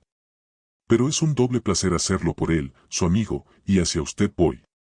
Tenga ya dispuesto, y por favor así arreglado, que podamos ver a la joven dama no tan tarde mañana mismo, pues es probable que yo tenga que regresar aquí esa noche. Pero si hay necesidad, regresaré otra vez 3 días después, y estaré más tiempo si es preciso. Hasta entonces, mi buen amigo John, adiós. Van Helsing. Carta del Dr. Sebard al Honorable Arthur Holmwood. 3 de septiembre. Querido Art. Vino Danhausen y se fue. Fue conmigo a Illingham, y encontré que, por discreción de Lucy, su madre había salido invitada a comer, de tal manera que quedamos solos con ella. Van Helsing hizo un examen muy minucioso de la paciente. Quedó en comunicármelo a mí, y yo te aconsejaré a ti, pues por supuesto yo no estuve presente. Está, lo temo, muy preocupado, pero me dijo que debía reflexionar. Cuando yo le dije de nuestra amistad y como tú me habías confiado el asunto, él dijo, debe usted decirle todo lo que piensa. Dígale lo que pienso yo, si usted puede adivinar, y usted adivinará. No, no estoy bromeando. Esta no es broma, sino vida y muerte, quizá más. Le pregunté qué quería decir con aquello, pues estaba muy serio. Esto sucedió cuando ya habíamos regresado a la ciudad y estaba tomando una taza de té antes de iniciar su regreso a Ámsterdam. No me dio ninguna pista más. No debes estar enojado conmigo, Art, porque su misma reticencia significa que todo su cerebro está trabajando por el bien de ella. Puedes estar seguro de que, a su debido tiempo, hablará con toda claridad. Así es que yo le dije que escribiría simplemente un registro de nuestra visita, justamente como si estuviese haciendo un artículo descriptivo especial para el Daily Telegraph.